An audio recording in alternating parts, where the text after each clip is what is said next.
Thanks for the likes.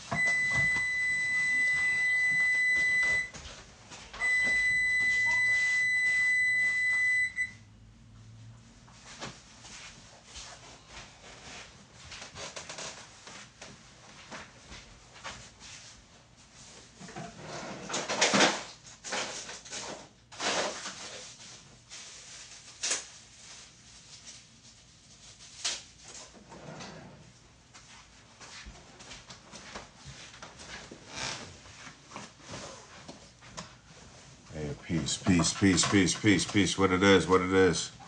What you guys doing today? A little late.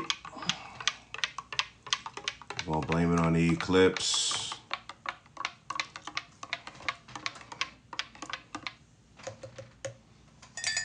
And we're just gonna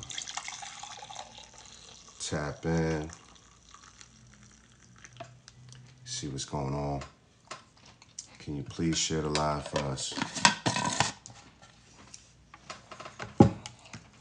It was a long drive into work.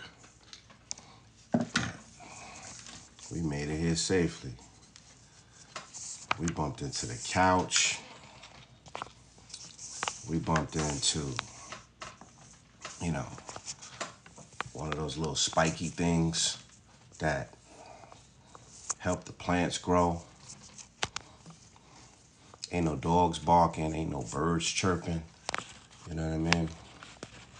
Praise God.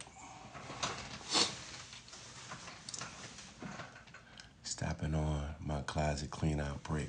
Ooh, spring cleaning is in effect. Tango mango. What's going on, my girl? I ain't see you in a minute.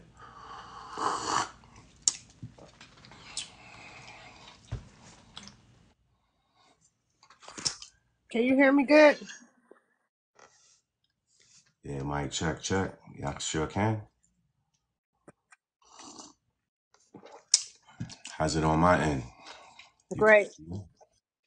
Fantabulous. That's great. We got communications. Mm,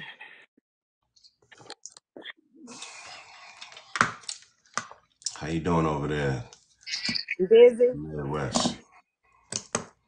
It's a beautiful day in Detroit, though. That's amazing. Beautiful day. It's still beautiful.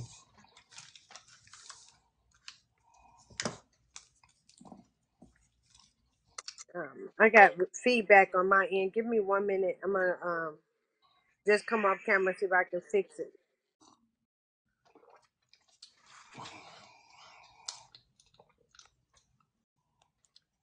It was an awesome day today. Today was the eclipse. Everybody was talking about it. How many people saw the eclipse? Hashtag the eclipse. Clips. You ain't messing with the clips. Clips.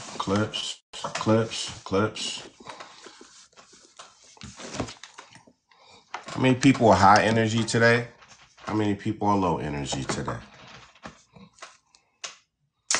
It's affecting people both ways.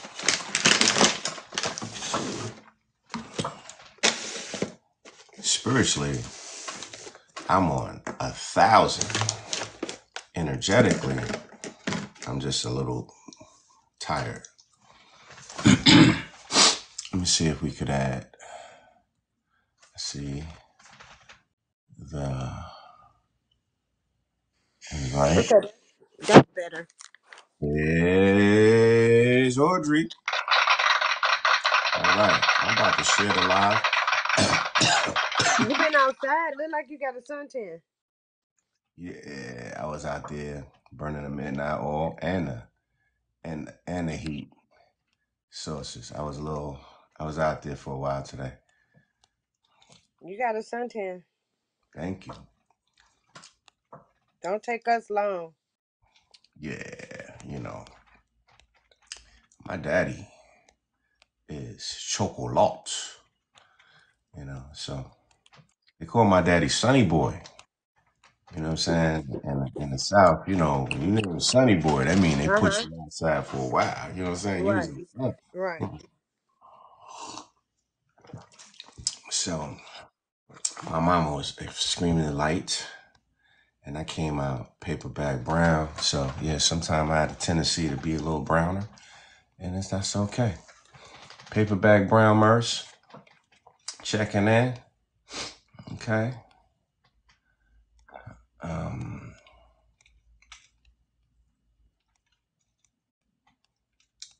so an audience of like 2.5 people. That's amazing. We're gonna do a show. We're gonna talk about heirloom seeds. Synthetics are messing up The your growth. soil. Yeah, man. Mm-hmm. They create a very difficult situation. These Monsanto seeds, everybody's heard of it. Hmm. If those seeds happen to blow on your yard, then they will force you legally, because those seeds are patent, Hmm. they'll force you to use their stuff. Mm. And I was watching a movie, it was called GMO OMG. Hmm. And this guy was furious about that. He You did. think they're tracking the seeds? The bird could carry it, the wind can blow it. Oh. It doesn't matter, you know, as Mm-hmm. long as their seed lands on your yard, Mm-hmm. then they want you to use Roundup Ready Mm. products because they patented the seeds. You drinking tea? I'm actually drinking some mushroom coffee to Uh oh. boost to my immune system. That one you drink the last time? Hmm. Yeah, I planted like 600 plants, so 600.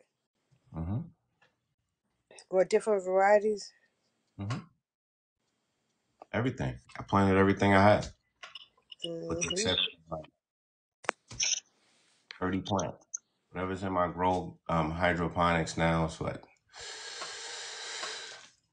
about 64 plants. That's it. I put everything in the ground. Some things was going mold because it's been out so long. Since Valentine's Day, I just put everything out there. It was like 60 degrees today.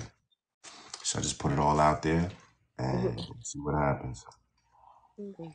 So you get any tarp or anything to cover just in case we get another frost? You probably have time to do that. An old blanket works just fine too, just in case I we might, get th- another frost. I might throw some hay out there though. That's a good Yeah, idea. that's a good idea. Yeah, I'll yeah. throw some. I got plenty of that. I catch that on sale around Halloween, Halloween. and Hmm. everybody put the For pumpkins up decorations. there. They don't want it no more after Halloween. After Halloween, that's it. They're After giving their away now. decorations. So you get them for three for $10. Hmm. So I still got enough. Hey, everybody in the chat. I hope you guys had a good week. I hope you guys enjoyed this eclipse day. Some people took off for it, so I didn't take off for it today, but I did get a chance to enjoy it. Did you see a Passover in New York, in Brooklyn? I saw something. I didn't really catch it. It was behind me. All I know is sun was here, and then it was here. So Yeah, now it's the way I wanted to catch it. it almost looks like it was a flashlight type of light, not the same as we usually would have. It seemed like it was a more white light. Right, I didn't catch it. Hey, Uh, Mama Love. I felt it though. I felt it clear. You know, some of my friends, they was like, "Man, I feel great." So other friends of mine were crying today. Like, I don't know, I don't feel good. See, that's not funny. I mean, it's affecting people strange. It was Seem like my it was people. you mocking them that was funny. Nah, it's not funny. It's not. It's not like some of my friends who just so happen to be earth signs were really feeling it. You know, friends Uh, that I spoke to, and even some of the fire signs was feeling kind of way. But us water signs was on it. The few people that I speak to, hmm and Yep. that's it. I So. wish I could play music with y'all, man. We can't play music anymore because we Mhm. can't monetize if we play music. In my spirit, I'm playing all kind of beats in my head. Hey. Um. So what were you saying? What were you saying about the seeds? Which seeds do you think are the safest ones to go with then? Well, I mean, it opens the conversation, heirloom or non. And if you're using heirloom, excuse me, if you're using some synthetics, then you got to use synthetic products. Like BT. Hey, lady, lady 22. Yeah, if you use synthetic seeds, you got to use synthetic. Ouch. Hold on, Mhm. Yancy. You got to use synthetic chemicals. Right. BT. You got to spray your yard with BT, Right. and BT is after a while it only gets one or two sprays. Then the bugs become used to the chemical, hmm and that's what's creating the super bugs. You can spray all day. It ain't gonna do crap. So that's what it is. So all in all, you gotta have a love for this. You know what I'm saying? You have to love this gardening thing. Um, Personally, please share the live. Um, you have to have a love for this. When you have a love for this, that's when you're gonna have success. Because if you're just doing this to make money, farmers don't really make money like that. I saw Mama Rox says she saw the eclipse. Okay, tell us about the eclipse, Mama Rox. You want to come up here, Mama Rox? That'd be cool. We could talk about the eclipse for real. That'd be real nice. Share people's experience and thought on it. Yeah. The temperature seemed like it changed a lot at, at that Mm-hmm. moment. Um, the color was crazy. The color of the sky. Mm-hmm. Look like a horror picture getting ready to happen. Yeah, it did. Science fiction. It looked like science fiction for real. All we do is play, man. Stay covered. That's it. God still the boss. I don't care what they're doing. Yeah. So that's that. So other than that, what you want to talk about today? mm, I like to see conversation. Choosing which way you're gonna go with seeds. I like going from one guard, the seed conversation. So I like when people like Derek pass seeds on to me because I know he did those seeds. Luke, the poppy seeds from Luke cultivated those seeds. So I know exactly where they came from. So I do like that. Um, to be able to build more of my stash out of people where I know exactly where it came from. Not just the manufacturers. I want to know they came out of his poppy plants or his even the even like the roots and things like that. Getting that from other farmers. I think that's important. So then we can say we don't have anything that's been modified. Very important. That's another option, to promote seed saving to that point that we passing them along. I agree with you 1,000,000%. Because I think we really just need a few of us who, just like you have me, I have you. There's Tip, there's Derek, there's if it's 10 of us and we growing different stuff, we can always stay ahead of the game with the seeds because one plant produces forever, That's seeds true. forever. Hmm. Yeah, It's true. One seed can one give you seed.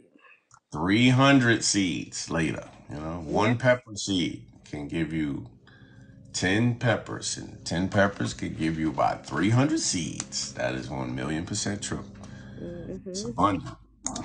We just hope all of those things they working out, considering the climate, man. Like, I was sharing with you that I planted a good bit of stuff today. Don't ask me if I put the thing in, the stuff together in the right possible way. I don't put turnip greens with artichokes and artichokes with squash and squash with collards, not collards, kale. I don't do Mm. collards. I put everything together, like whatever was in that grow machine, like you saw the other day, when I had that whole bowl Yeah, the of remix. those little pods, it was a whole Yeah. reason. Hmm. So I just took it right out, boom, time, because it's being in that water habitat is getting used to that. It's Yeah. time. Yeah. Sink or swim, baby. And some of those trays started mold in my house. I was like, oh no, we can't even play that game. So I just went ahead and a whole tray out there, boop. And come summer, if I got 70 peppers coming out of that, then that's what it is. Because in each one of those little squares, it may have been 2 or 3 seeds in there. So I put a good bit out there. So it gives me a chance to reset. I'll take a week off and just plant more. So it takes about 10 days for them to pop off again. So it Yeah, I takes just 10 didn't days want for them to. to. I didn't want to have that situation of putting stuff out too early this year. Last year that happened to so many people, farmers, because we got that late freeze. So you still have to be careful, depending on your zone. We can watch Edwina and everybody else is in that, nice weather, but we don't have it yet. Ours is not stable yet. We taking chances. That's very true. Uh, it's a brother right around the corner from me. He's been a farmer for 40 years. And he Hmm. told me, he said he cautioned me against planting anything before Mother's Day.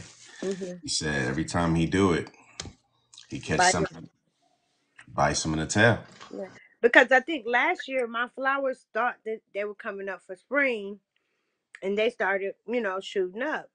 Well, we got that big freeze twice, and so then they went right back into like they was being stratified, like it was wintertime.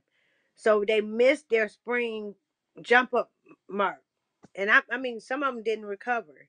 They did not really grow until it was super super hot. They went right back into hibernation. So you have to be careful, and use a greenhouse or some sort of covering over them just to kind of protect them if you're in a cooler climate. But yeah, I'm, it's time to get busy still. I'm gonna brag a little bit. Hmm. So, in my biome, I have trees going. And what happened was I have my elderberries. Some things is kicking off, some aren't. So what I decided was I put my strawberries with my elderberries. And when I pulled up sometimes when you're companion planting, you don't realize that sometimes you're stunting certain things growth. So I said berry on berry. Both of the buds of the strawberry and elderberry that don't necessarily go together. So let's try it. Hmm. I put my elderberry and my strawberry in one pot, and just so the birds and the squirrels won't try to attack. Hmm. a harvest, I put some peppermint and I put some leeks in there, some onion, raw onion. So I did that first, and I had like different things. I got hazelnut, I got chestnut. I start putting turnips in there with that, and my comfrey start perking up. So I start putting those in different pots with my other trees, and then it seemed like as soon as I did that, like my peach tree started budding. Like when like I saw this in real time, like within 3 to 6 hours. Hmm. Maybe it needed the comfrey and whatever I put in there. Like so, I even had some chia seeds. I mean, not chia seeds. I had some chickpeas out there. So I start quote unquote just putting anything I can with each other, and it seems like so far so good. It's starting to have a good. Um, So you think they're supporting each other? mhm. They absolutely are Symbiotic, support. a symbiotic garden Um, or synergetic? Because it is one is feeding into the other, right? Is that what you're saying? some people will call that regenerative. Like you'll put Okay. like several different species in together that may not grow together, so you're creating different a biodiversity habitat there. I even put some of them hyacinthia in there, blue hyacinthia. I think that's what they're called. And I put saffron in there. I just mixed everything in there together. It's not really chaos gardening because everything is already rooting. And like my sister had, she had the different mints in there. I had, man, listen, I had my spearmint, I had my peppermint, I had lemon balm, pineapple mint. I had a bunch of stuff in there going on. So it made room for me to plant everything else. And before everything is taking over, like a couple of weeks ago, I did the purple dead nettle. When I put that purple dead nettle out there, and I picked up I picked up maybe 10 gallons of that, 2 Home Depot bucket, 5 gallon buckets of that. It all came back again. So plant some marigolds with your strawberries. Thank you, Tango. What's funny about when I pulled out the my strawberries, my garlic popped up. So how long that garlic been sitting up under there? So it's crazy. You know, I will plant some marigolds. Thank you.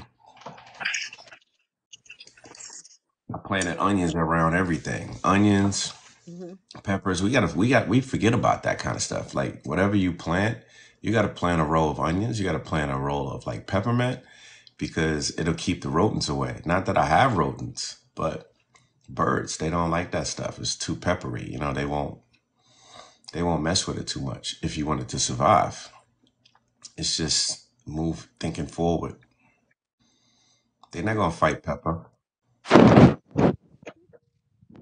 They might even get too close to it. She said, "My garlic is popping right now. It's exciting. Awesome sauce. What do you do different, Tamara?"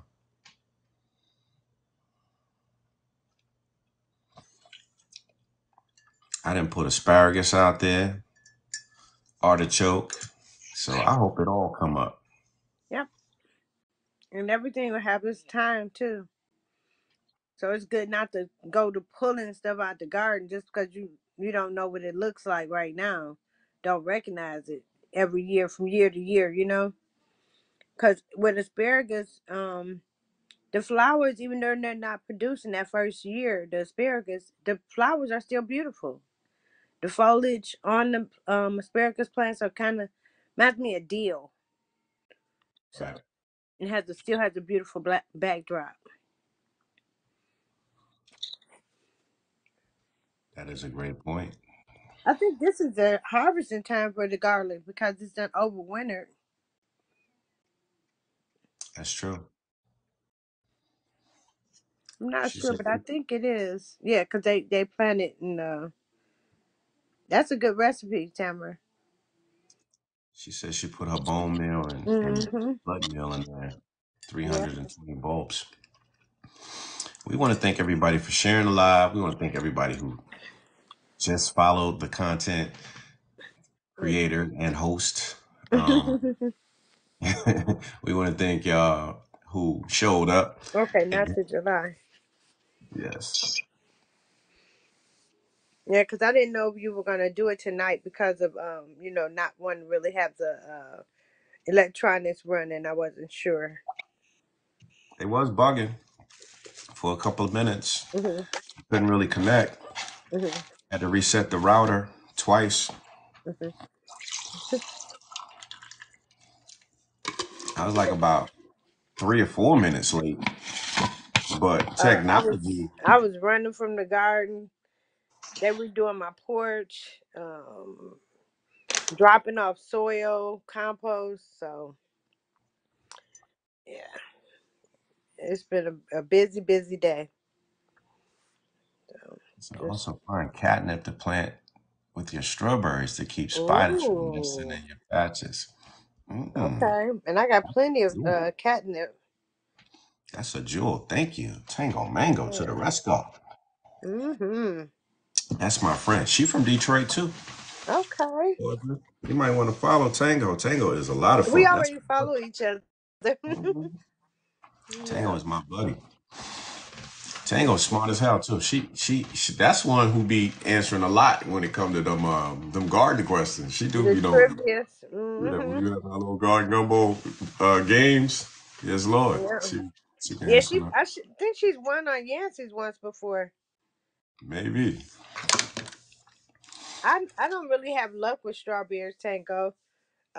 I don't know if it's because it takes so long to get warm here or not. My strawberries did well 2 years in a row. I heard that, sister. Yeah, Man. I don't know. My friend Tyrone gave me a patch of strawberries. Mhm. They was over spilling into the yard. They jumped out the pot on me Mhm. and they just started creeping, you know. I think it was Really? fighting. Yeah, I had put it too close to another plot.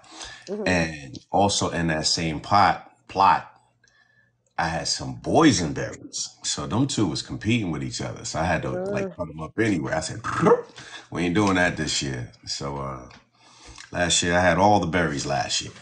oh wow. Yeah, I was waiting for that to pop up. I didn't see it yet. So I'm like, where's hiding at? So but it's still waking up over here. Yeah, The it soil is definitely just is still waking up because my purple dead nettle just showed up like Monday. So we are really behind everybody else. It just showed up Monday. and I'm playing myself. I know I shouldn't have put all that stuff out there. But I just went with a hunch to just throw it out there because it's taking over my yard. I mean, it's taking over like my little grow sets upstairs. Mhm. They under them corny lights, the fake lights. Mhm. They need to go out there and tend to themselves. Some of them, the whole tray just Really? Flat? flat. No Oh. matter what I do.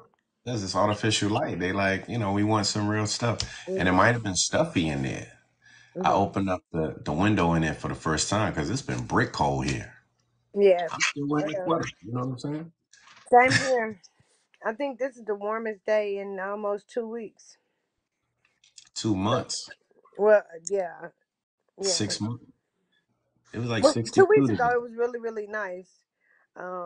And then it's like a month or two before that, but we had some 77 days here though. 77? 77, and that was in March. That's Yeah. great. Your girl says she got 15 inches of snow on Thursday. Oh my goodness. Thank you for that. Give her a round of applause. Come on. Praise God. I ain't knocking you, sis, but you took one for the team. Okay. I'm glad you got it and not me. You know what I'm saying? And I'm not trying to be funny. Oh, Listen, you deserve that snow. Your ground deserved it, and it's gonna be so much some water. got blessed with the snowbirds. She got blessed with the snow. You gotta think on the upside. She took all the snow for us. Her biome is going to be rich with nutrient from snow. It's going to slowly release as it warms up, and Hmm. she don't got to worry about water or nothing for a long time. Praise God. Hey, you got to think, man. She's laughing. See, I'm right. I'm happy for her. You know, Imagine if she put all that snow in one rain barrel and it just melt. There you go. Right? Maybe. You gotta think on the upside. She don't got to water, man. I'm glad she caught it, man, because it's really, really funny. We've been having a lot of weird weather. Everybody knows about 2 days ago, it was an earthquake in New York. She said, "Now you tell me, Merce." Yeah, it was Hey, an earthquake. I tried to call, but I couldn't get through. So I was like, "Dang." man, I've been trying to call for a couple days. Like, okay, can't get through. it's weird. Okay, we had a bridge that got Hmm. taken out, not taken. Too much rap music. Taken is not a word. It rhymes with Brooklyn though. Brooklyn people use taken a lot. It's taken out. They mess with the George Washington Bridge. It's a lot of bridges getting taken out. Yeah, California, DC, Ohio. main thoroughfares. It's weird. Yes, Connecticut caught the earthquake too. You know Yes. what I mean? My But homegirl Wonder remember, we Woods were talking called about me. that fault line. Yes. We were talking about the fault line in what, February or March, and I was like, "What's gonna happen on that fault line?" And that's we were talking about that. And what did you guys get? Hmm. I said it's gonna shake you. It's gonna shake y'all up because we're what something happened in one place, and I was like, "Is are you guys on that fault? I think you're on the same fault line." But they said the fault line doesn't have anything to do with earthquakes. But if the earth plates are shifting, isn't that what a earthquake is? Okay. Your girl Wonder Whips called me from Rhode Island. Merce, you good? You We good, right? we felt that. I said, Mhm. Rhode Island? Rhode Island felt the earthquake. So I had to crack the joke. I What's said, the Wonder joke? Whips, you ain't had no earthquake for real. Uh-oh. She ain't had no earthquake. She in love. She all shook up. Yeah, Yeah, that's my love. girl right there. Shout out to Hey, Nikki Vaughn. Lipaj. Mm-hmm. Vaughn, yeah, what's up, Miss Vaughn? That's my friend too. Yeah, man. So yeah, Mm-hmm. Wonder Whip's in love. She all shook up. Wonder Whips just had grandbabies. Oh, wow. She had two twins. I mean, a set of twins, not Is two that it? twins. That's four. Boy, you done messed up that one and the Brooklyn Tookin. Yeah, man. Tookin in Brooklyn. I didn't have my shot of mushroom coffee. Now we ready. Let's go. Okay. Let's see it work in real time. I'm back. Yeah, she had a set of twins, two twin boys. Oh, okay. Beautiful. I'm not gonna reveal their And the name. saga continues. The saga continues. I Hmm. get updates. I love new beginnings. They some Beautiful. handsome little babies too. Oh, I love it. Hey, that's abundance, man. 2024, she got grandbabies, twins. That's beautiful. mm-hmm. Hmm. Double trouble and double blessings. Yeah.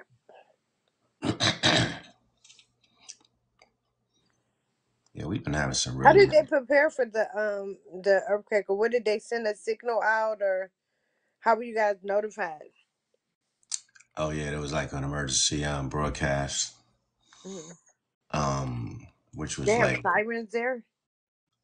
man, first of all, they was an hour late on the Oh. broadcast. An hour later, it was like, beep. They said, hey, we just had an earthquake. We like, all right, well, and we laughed. They said, yeah, it can be aftershock. So 3 hours later, it hit again. Hmm. That was scary because I was upstairs and everything just started shaking glass wise. Hmm. And I've been through that before.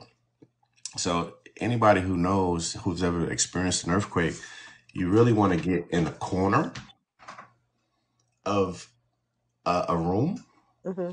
because if the roof collapses, it won't collapse on you. Hmm. If you cannot get to a room, if you're in a room where there are couches or beds, you want to grab the bed and put it on top of you so it won't hurt you either. So it lasts about 3 minutes Mm. and you have to process like where is the safest place to go if this thing does tip off. And you start seeing things just fall off the coffee table, and you're like, well, what is this? You know what I mean? And you start praying. Hmm. After you finish your little prayer, now you gotta do for you. So luckily, it didn't last longer than that. But I went outside and started talking to the neighbors to make sure everybody else was right, because that's the type of person I am. And my neighbors are shook up too. So Yeah, my cause you stay in a integrated neighborhood too, don't you? Like different Mhm. nationalities. Is it like Everybody, three different nationalities in your neighborhood? I live in a imperial city. I'm Right. just playing. But that's what they call it. I got Chinese on my block. I Mm-hmm. got Dominicans. I got Puerto Ricans. I mean, I got humans on my block. Okay. Right. But I'm But just saying, like the different cultures is yes, so Spanish. I got you like to Bangladesh, hear different Indian. music, different food smells, This epic. guy's Trinidadian. He's from Right. Ecuador. Right. They Guyanese, Costa Rican, Puerto Rican, Panamanian, Bangladesh, Turkish. It's a lot going on over here. So you would think we would have one big barbecue. I've been trying to orchestrate that for years. Mhm. It'll be one big potluck to see what everybody got going on. So yeah, That's one way to meet your neighbors when you have to come outside and communicate after a state of emergency. that is crazy. Exactly. Hmm. Yeah, man. It's like, especially like the old Yes. people, it's Hmm.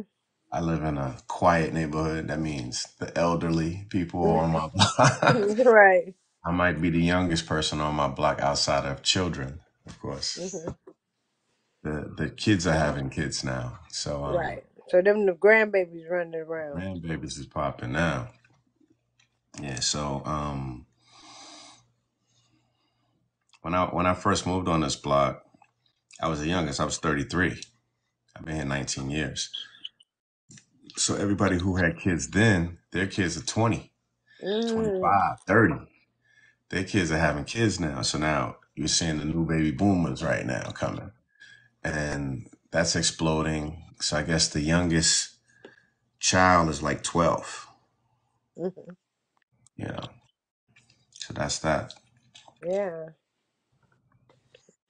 Did you know if Tiff was doing a flower for is she supposed to do a flower for this month? Flower of the month. Yeah, I asked her on April Fool's Day. I guess she April Fooled me.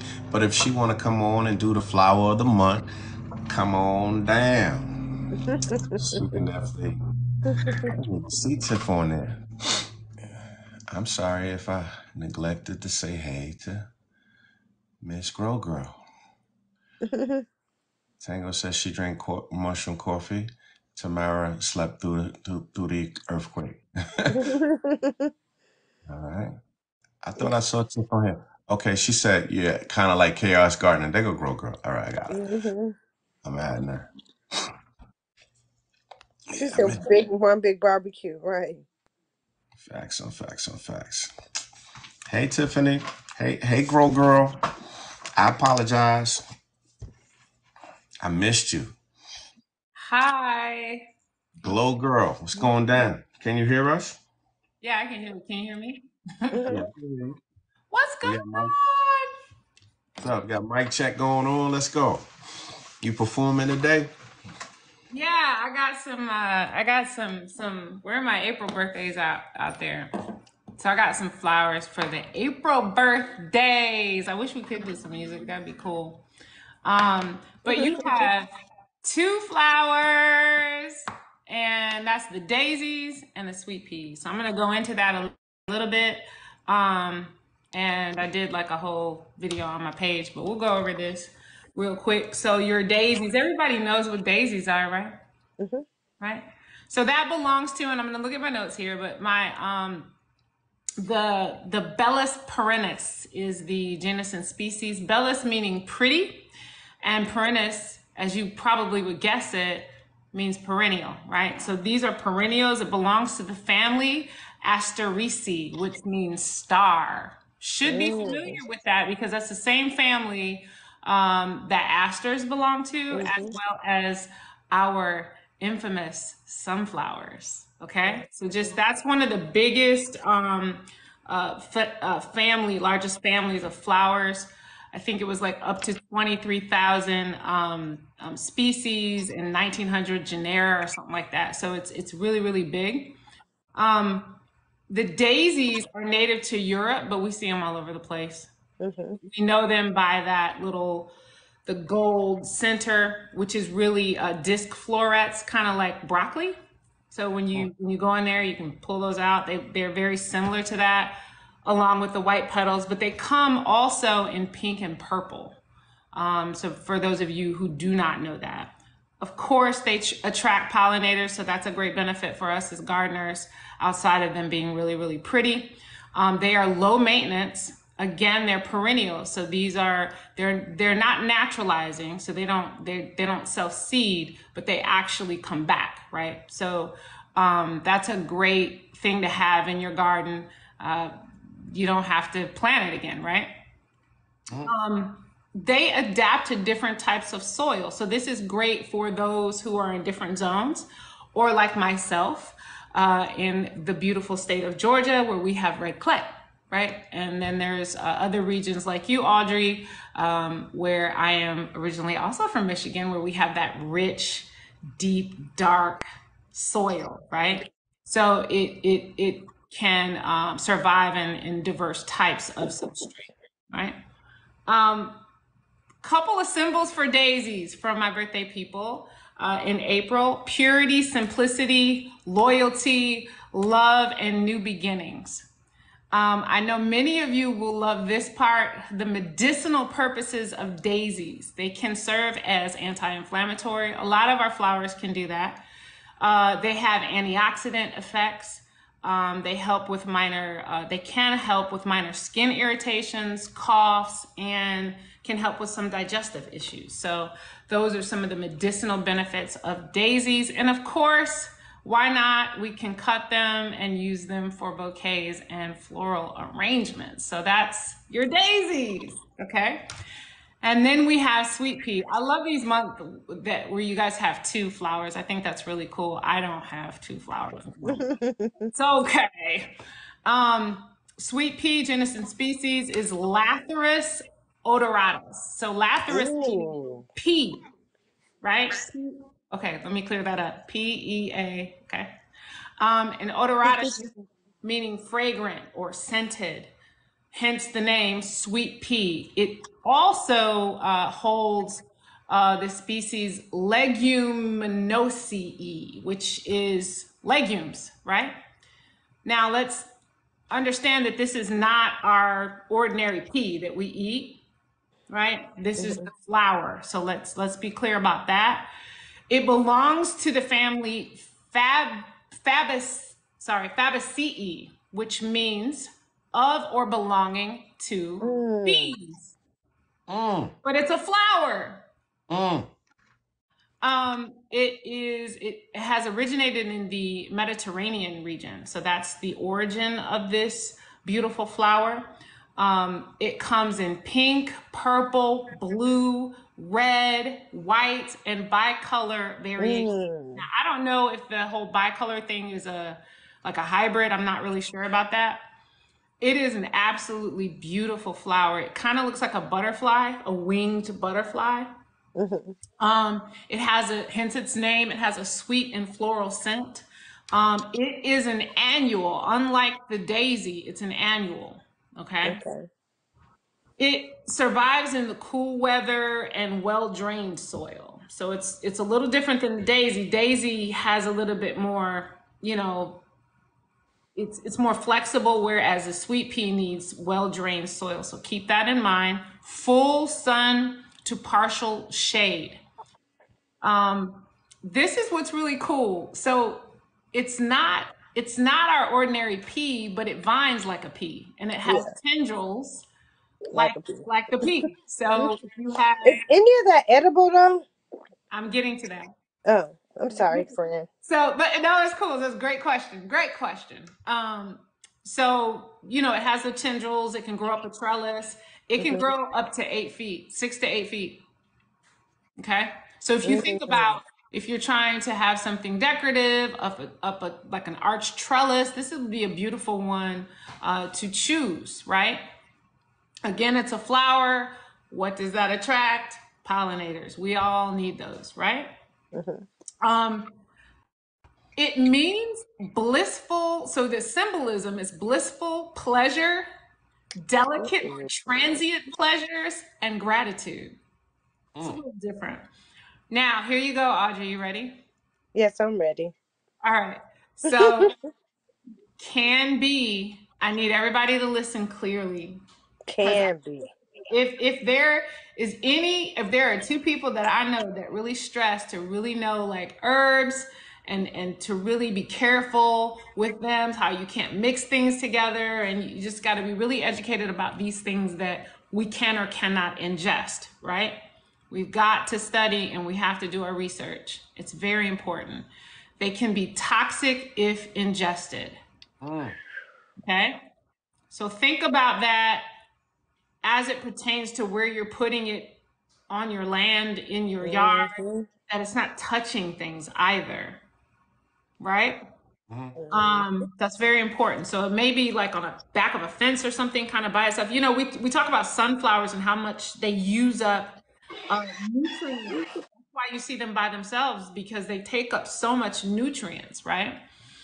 But anyway, the seeds of the sweet pea contain a compound, and I'm gonna try this. I hope I don't mess it up. Called beta aminopropionitrile. Okay, Mm-hmm. it causes, this particular compound causes a condition. Hence, the genus of this particular flower called latherism. Ooh. What you say about my mama? Cuss word. Now, but Right. so the genus The is garden cuss word. Lathyrus odoratus. Remember, I said that. So the condition that it may cause, if ingested in large quantities, is called latherism.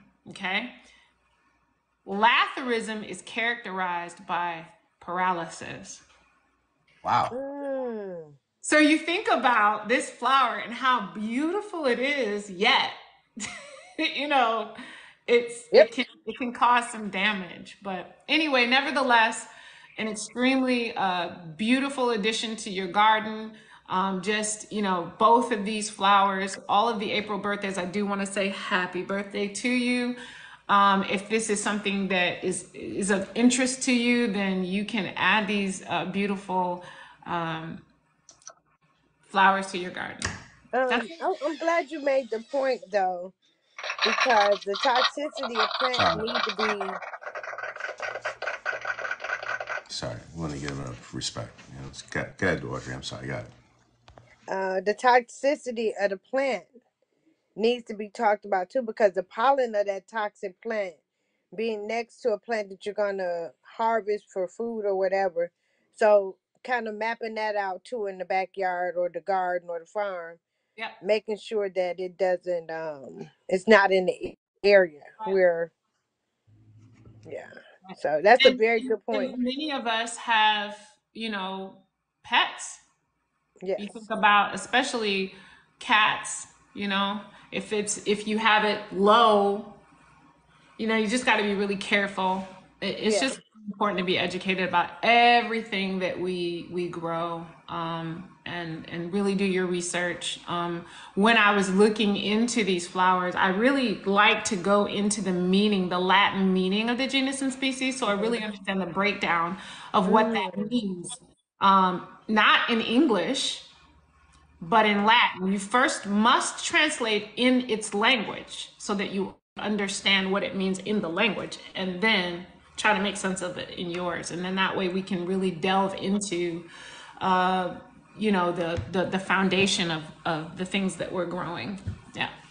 I want to give you some props for sharing this with the community, first of all, right? Second of all, like you're doing so much research, and for each month, you're sharing with people who are, who have the birthdays of that month.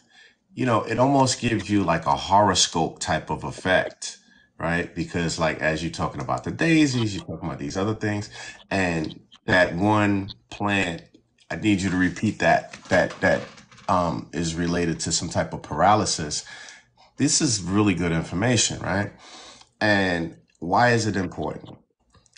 Sometimes we plant things that we just for aesthetic beauty, right? Like I have friends, older people, they're not in the room, so I'll just say this.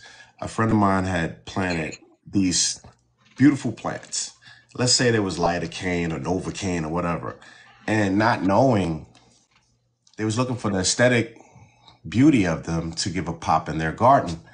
Well, what happened was, like you said, their pets start chewing on one of these plants that had decanes on that. And that animal had some type of paralysis. And it gives education, lessons are learned in blood, um, that anything in the cane family, it can mess you up. I mean, seriously mess you up.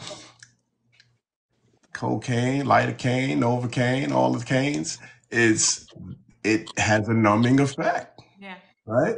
Who knew that, right? So it gives space to what you're saying. You're looking at the Latin genius of these words, and you got to start looking at that because okay, in the Latin word, it'll tell you exactly what it does, right? Oh. So it's like Larry just said, he had no idea, and nor did I.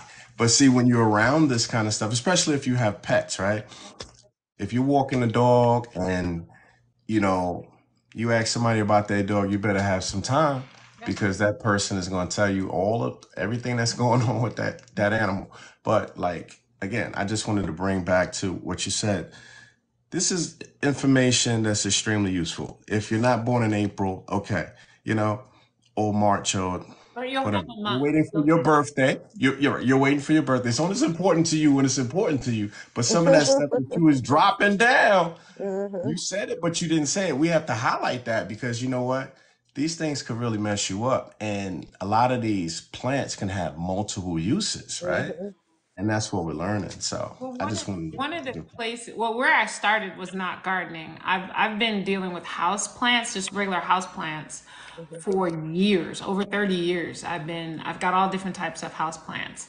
Um, and one of my, and I've done some videos on that and just the educational piece of those houseplants and the importance. And there's a lot of very poisonous houseplants, and people need to know that. Oh, that plant's pretty, and you bring it in the house, but you got pets, you got all kinds of stuff going on, so you have to be really careful what you're also bringing into your house. My mom has it's 52 years old now. It's a Dieffenbachia.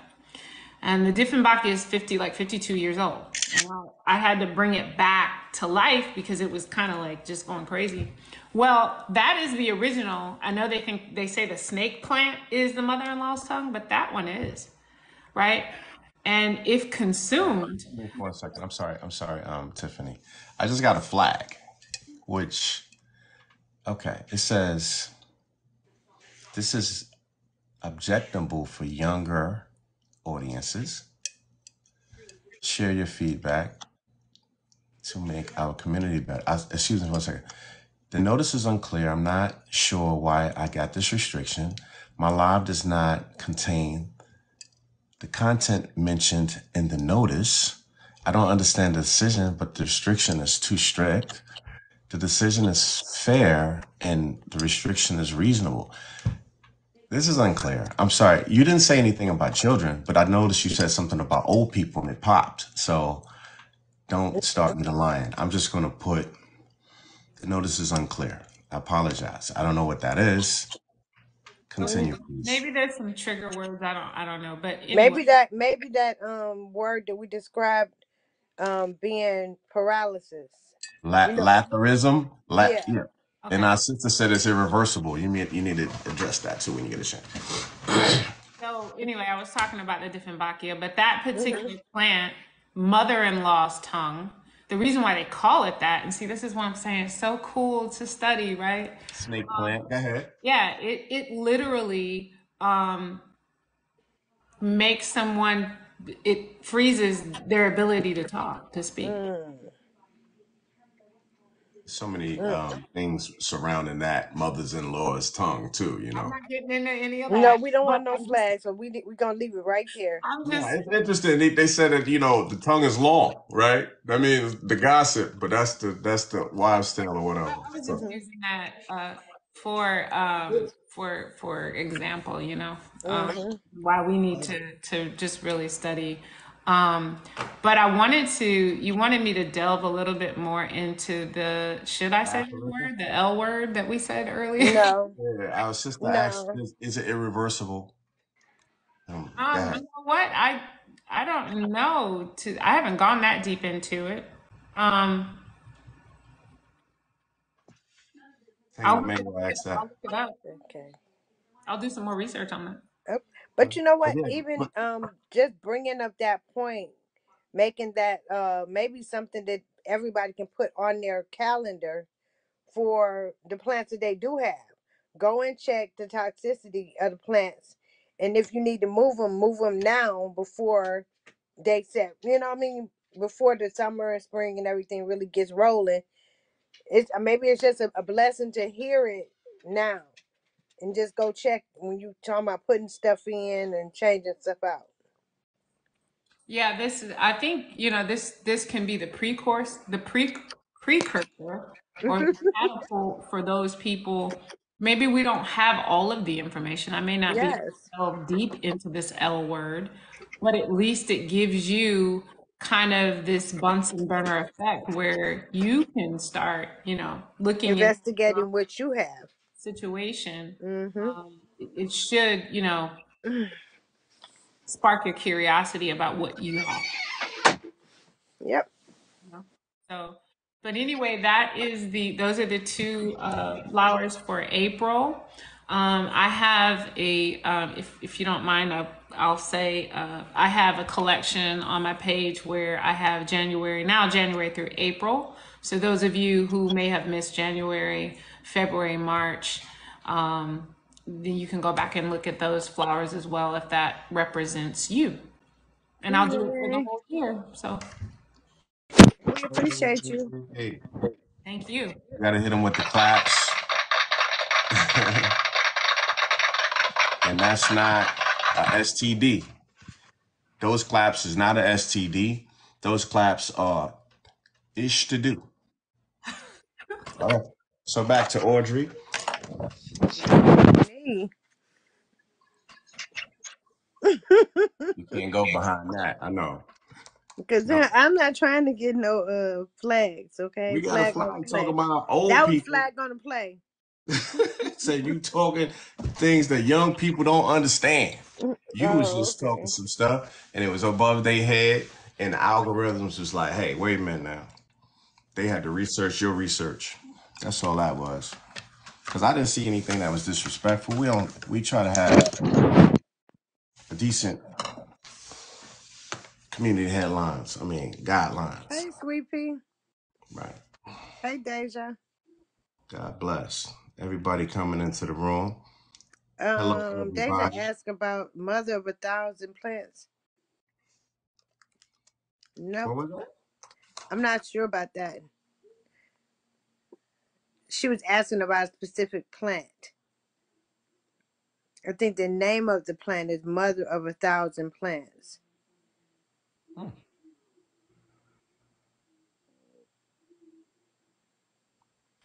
Ooh, It says Calancho diagramantiana is the genus and species of that plant. It's a succulent native to Madagascar. It's a succulent to Madagascar. Hmm. Madagascar got some heavy hitters. Hmm. Cause that's where that sweet Annie is originated from. The one that helps with malaria. It is invasive. Mm. Keep that in mind. Hmm. Yeah. So you just sparked a whole new assignment. Hmm. Everybody get to identifying your plants. Could be getting sick from something. What did I say on that other live? That you'll be sick and don't nobody know why you're sick because the plants that you are growing around you or consuming. So Or it's you important. or you may have an allergy Hmm. to that something. Yeah, Huh? something in it. You never know. You know, our new friend just said to us while we got the restriction, as I start using verbiage about cane. As soon as they heard that word cane, this is not for kids. Okay. Yes, this is for kids because your kid's gonna mess around and eat lead paint chips. Okay, so sit your tail down, TikTok. You know what I'm saying, and get yourself together on the day. Okay, you heard it here. You know, This is for it, kids. it This is. is a beautiful community. We don't do drugs. We don't endorse that. We don't endorse alcohol. We don't endorse profanity. Stop trying to troll me. Sit your tail down somewhere. You know what I mean? We're trying to have a beautiful Garden Gumbo community. And whoever flagged me, you are violating the Garden Gumbo community guidelines. Sit your tail down. And if you do it again, you're going to be muted. Okay? So back to the next person who want to say something. Okay? I just want to put that PSA out there. I ain't playing with nobody. Hmm. What'd you say? Bluff. Right. Bitter Doc and I Jolts. couldn't resist. I'm sorry. I'm planting Bitter Doc and Jolts.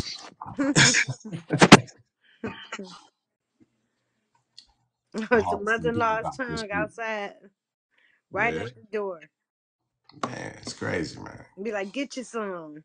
Right.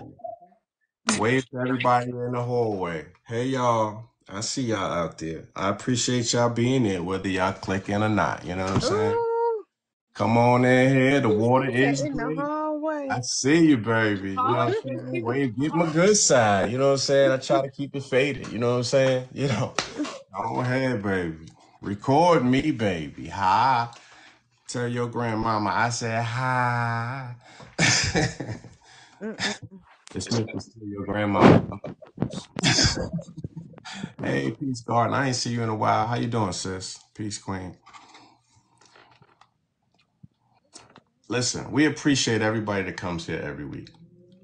You know, those who took time out to say hi to us, to tap in with us. Y'all could be watching TV.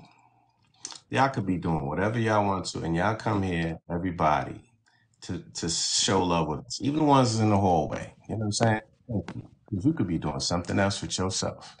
You come here to check us out. Thank you. Whatever aesthetics, whether it's we dropping that free garden game. This is called Garden Drip. Okay. If you out here just to soak it up, cool. If you over here stealing the content to go put it to make yours better, even better. You know what I'm saying? But just give us a shout out every now and again. You know what I mean? Hey, um, here we are again. They making me put the puzzle together. The verification is complete.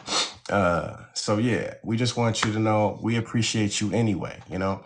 Even if you got a monitoring spirit, you know, a monitoring spirit is, let's talk about that for a second. A monitoring spirit is a person that'll sit there and watch your content. They watch it and don't say hi. Don't say they don't like it or anything. You are a monitoring spirit and we appreciate you. You know why?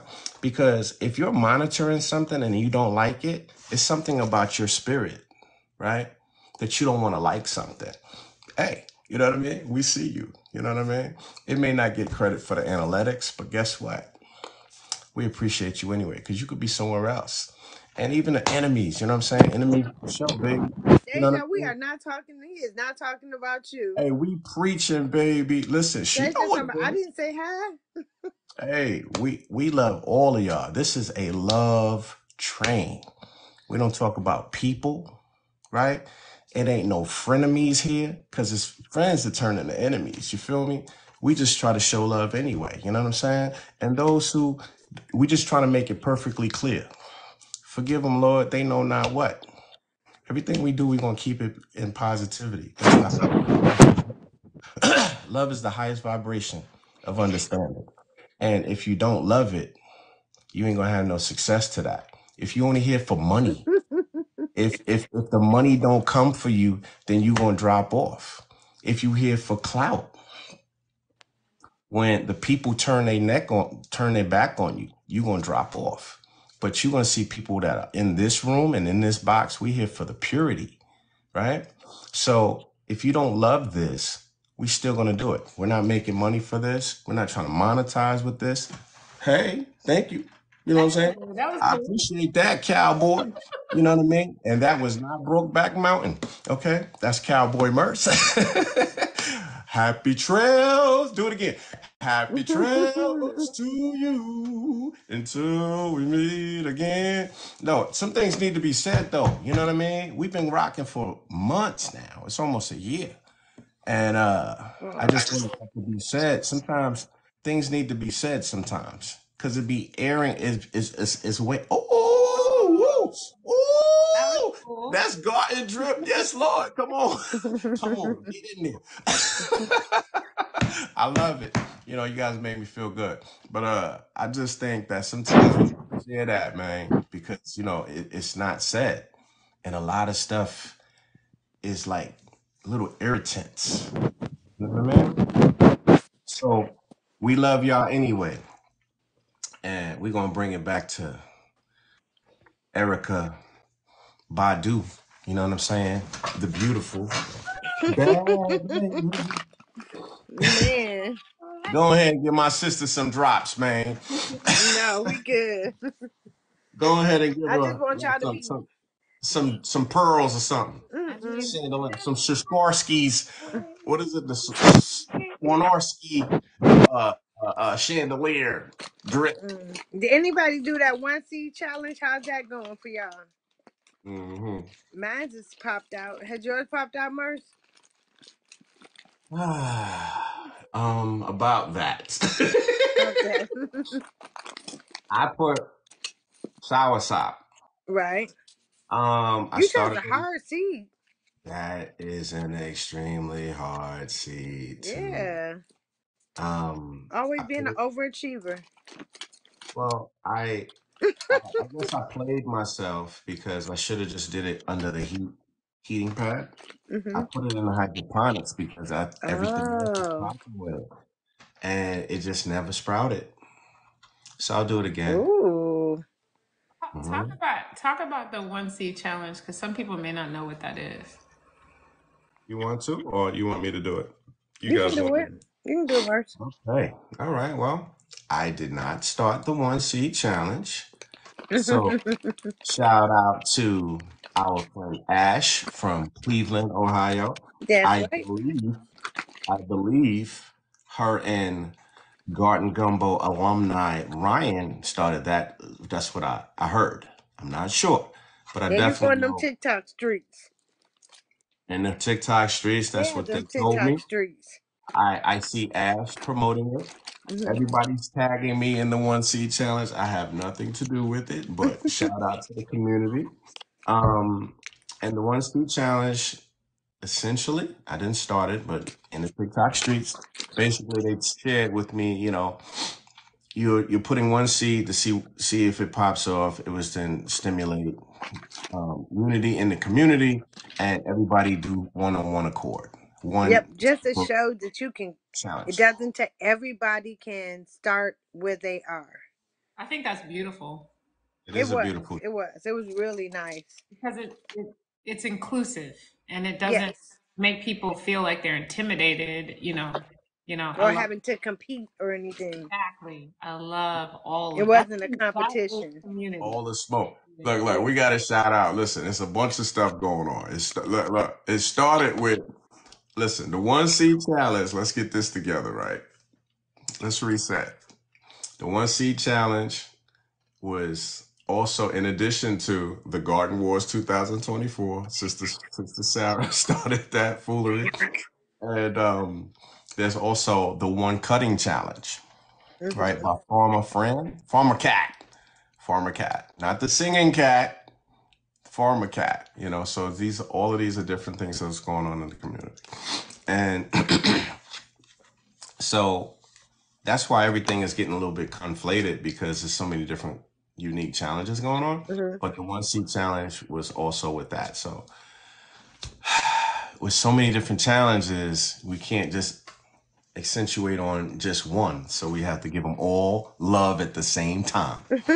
So Because we give that them gives people all love. variety. If you Huh? can't do this, if you can't do garden wars, you can still participate. Something else. Yeah. I'm with it all. I listen. I'm Hmm. down for all of the smoke. You rub the genie bottle. You know Oh what I'm Jesus. saying? It's the smoke going to compare. Okay, Appear. just make sure that you don't get a flag for your your The words. next is the potato war. Everybody want the potato war smoke. I already know. We're gonna start that in May, baby. I Okay, I I already got got my a seed good one. potatoes ready. let's go. Last Um, year, can we talk about I got that? them that's a seed good one. potatoes ready. Oh my goodness. Last June, I jumped out there and said, let's do the potato wars. Where's Peace Garden and all of those people? They were here. Um, I Mm. tagged Luke, I tagged Sandy G, Repeat said she ready. and someone else. Oh, Geo Plants from Boston. And the Okay. only one jumped on it was really Luke. And it was me and Luke was holding the helm of that. And the potatoes was going crazy. They try to make it an East Coast, West Coast thing. Like, see, Tango, the potato wars was hilarious. Oh my God. And at the time, it was perfect, man. I mean, God is good. Something whispered in my ear said, go ahead and do this potato wars. At the time, it was the chicken wars and the cow wars at the same time. So all three of those wars was happening, and the potato wars was just simply hilarious. We had a great time. Hmm. So this is, I'm gonna call it spin-off episodes. Garden Wars is a spin-off episode. So now, look, we got Lufa Wars, uh, the I singing. seen Courtney's loofah is growing. Did you see the video? Nah, I didn't see. She Her didn't tell loofah me that that. she got last, her seeds that she got from Loofah Brown, I think. Ooh. Yeah. And it's really coming out the pot and everything. So she should have a nice loofah run this year. Yes, Lord. Look. We'll talk about. Can we talk about the Lufa Wars? Lufa Wars by Kat. Please follow her. She's in Charleston, South Carolina. We have the Cabbage Wars is by the Backyard Farms. He's in Harvey, Louisiana. Good Mm-hmm. friend. Okra Wars is by Untold Riches. I think he just joined. Please follow all of these people. Mm-hmm. Did I miss anything? Mullen Wars is by Mm-hmm. our sister, the Golden Garden Jack, Miss the Golden Goddess, you know what I Mm-hmm. mean? She started the Mullen Wars and of course the Potato Wars. So we have all these things going on and it's fun. It's not a real war. It's Mm-hmm. just showing off your garden stuff. So, Yeah. you know what I'm saying? Mm-hmm. We love that, man. Building unity in the soil. Unity in the community, baby. We all for it. What's up? Shout out to this mushroom coffee. It finally kicked in. Oh wow. When you say kicked in, there we go. What does that mean? Um, I think my neurons are firing off a little bit faster, if that means anything. Yeah, I I don't remember the. feel caffeine. It's I just remember you can that just feel the first night you exhilaration. were on when we were doing. I think it was trivia with Edwina, and you just could not control yourself with that mushroom coffee. I think you had been drinking it all day. You remember that, girl? Nah, I think I get excited about You gardening. remember that? We kept saying, "No more coffee, no more coffee. Put that coffee down." I don't remember that one. Look. Mm-hmm. But that I, doesn't mean much. Not really. look. I was a nerd. Okay, I was a nerd, and I also was a nerd that was. I was kind of like. You ever heard of that dude? It was called You said you was a nerd or are a nerd. Oh, I'm still a nerd. I was just Yeah. gonna say, don't. Yeah, I've heard of the Intelligent Hoodlum. The dude he made an old album called himself the Intelligent Hoodlum. Growing up in a neighborhood that is depressed, being a nerd wasn't really frowned upon. I mean, it wasn't really highlighted. You understand what I'm saying? And I found myself having to dumb myself down in my community. But I Mhm. think being of exemplary aptitude, it made other people around me had to up their game. When I start talking different vocabulary words, I'll be like, man, you done gave me something.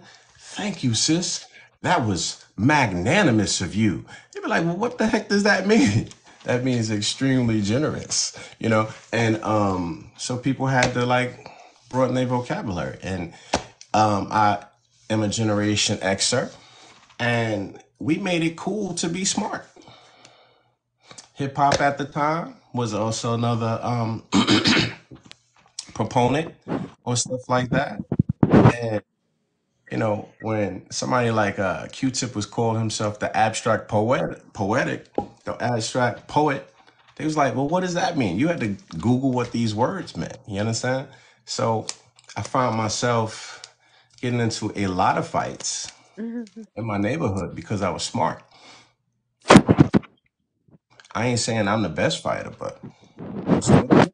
I ain't run down. I got to be doing something. Talk a lot of stuff too, you know what I mean? So it's rough, shout out to my friend Fred. He is a designer. He allegedly did the graphic for a very famous hip hop organization, and people would watch this logo being done by my friend. And he told me one time, he said, brother, it's imperative that you get your stuff together. And then he double looked at me. I said, I know what imperative mean, brother. Very important.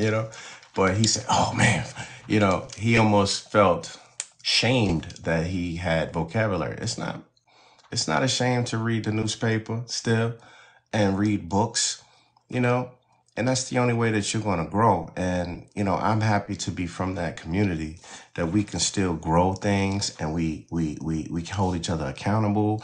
And like, what's beautiful about this platform that everybody has a little piece of the puzzle, right?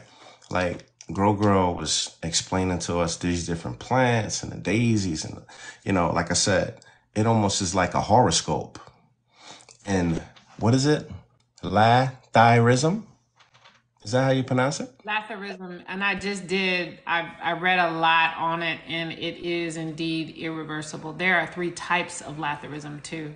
So y'all look it up, do some research. It's nothing to play with. Right.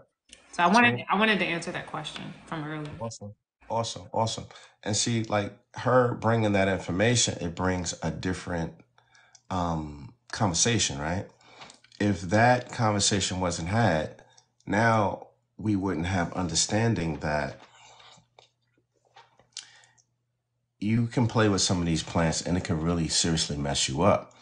And like I remember it was another show, Audrey and Tree was having conversations because they're both like in the apothecary and tea industry. And they was just talking about certain herbs that will really mess you up and can do some really bad damages to you. And so if you aren't in the room with people who are really smart, you can really mess yourself up out here playing games. You know, you thinking everything you can eat and this and that. Hey man, Google is a resource, but that's not the only resource. It's almost not acceptable to just deal with just Google. I remember life before Google, right? And you have these old timers, man. Like, you know, you guys met my mentor before, Brother John Rock. Like, sitting here listening to him is like listening to Dick Gregory or somebody. It's like, he is like preserved. This brother's like a whole encyclopedia with arms, man. You know, and he has so much information, man. That dude got more information in his pinky toe than most people got in their whole body. And to see somebody get to be 81 years old and been reading books all their life as a historian and stuff like that, those are things that need to be celebrated, you know? And that's why we give respect to our elders. We give respect to everybody. You know, everybody wants to just muscle they win it, respect me, you know, this and that. I'm like this and this is the lifestyle. I think we have to respect everyone. And where your rights begin and end is when mine start and begin. You know, you're not over me and I'm not over you. We need to respect one another. That's what this is about. And some people have been centered for so long that they forget that you are just human. Okay. And it's a difference between being surreal and real. There are all two things can exist at the same time. There are parallel universes. You know what I mean? You are not the only person. We are not centering only you. That's what the gumbo is all about. We are here to make everybody shine. We all have a piece to the puzzle, you know, and that's what makes life great. Even in soil, which we're talking about, this is the theme. You got to have biodiversity in your soil. You can't just plant peanuts, okay? You can't just plant, you know, one thing, you know. It doesn't exist, and nowhere else will that exist. Like, you can't just plant cauliflower. You know what I'm saying? It's ridiculous. You know, you got to put a little bit of mustard green in there. You got to put all kind of kale. So it's not just one style. And that's what we're missing in the human race. Sometimes people think that it's all about them. It's not. Bet you thought this song was about you. Don't you? Don't you? Won't you? It's not. It's about the whole community, baby. And get on board, or you will be told what it is. So now that we had that PSA, we're gonna go to the comments. Brother, Backyard Farms. We just was talking about you, good brother. We was talking about the cabbage wars, okay? We was talking about all different type of things. We was talking about super worms, okay, the super bugs from spraying synthetic chemicals on some of these bugs and creating the whole super bug. If you want to come on up here and add to the conversation, you can. We sharing all different things. Excuse me, I'm burping. Excuse me. About the community. We mentioned the one seed challenge, the one seedling challenge, and of course all of the wars. Let's get Cabbage War brother Derek on up here. What's up, my guy? Ain't nothing much, my brother. I'm taking it one day at a time. One day at a time. Yes, sir. Tell me something good, family. Well, y'all was speaking of bugs, so now what I am doing this year, I'm gonna add what I'm currently doing. I'm adding beneficial nematodes to the Okay. garden. Yeah. So supposedly they destroy the bugs at their source. So that is one thing that I'm doing, but also I am taking the extra preventative measures. As y'all seen, I was pruning tomatoes today, so now I prune from the bottom up. So there is more of the main stalk in the ground than there is leaves and things for bugs to crawl on and germs to infect. Hey, Derek, I got to ask you a question. Can we talk about BT? Are you in a space to talk Yes, about that? I am a BT person as well. You just Okay, cannot use BT. BT cannot be used as a everyday thing. Once every 3 to 4 weeks to me, man, brother. because if you use it more than that, the bugs become immune to it. Brother, I want you to do your homework, please, sir. That's Sir. frequent. There's a movie called GMO OMG. Brother, this man went through plants after plants after plants, and he talked specifically about BT and how farmers are spraying that on their soil. And I mean, it was so much information. I don't remember exactly which worm it was. I should have wrote it down, but it was a plethora of different bugs. And you're spraying these things on some of these bugs, and they're becoming immune to it, and they Yes, become super bugs. yes. And I think that's very interesting. If you use it more than what they recommend, you will have super bugs. I guarantee you that. Um, so mine is if I have no bug problems, I don't use it. Other than that, I'm using something like what they call those the organic oils, like the things that you would put in your dehumidifier or whatever to make you You talking about eucalyptus and like neem like and all that? lemongrass, yeah, eucalyptus, neem oil. It needs to be used sparingly too, just as the BT, because the bugs become immune to it. Oh, that's crazy. Now, lemongrass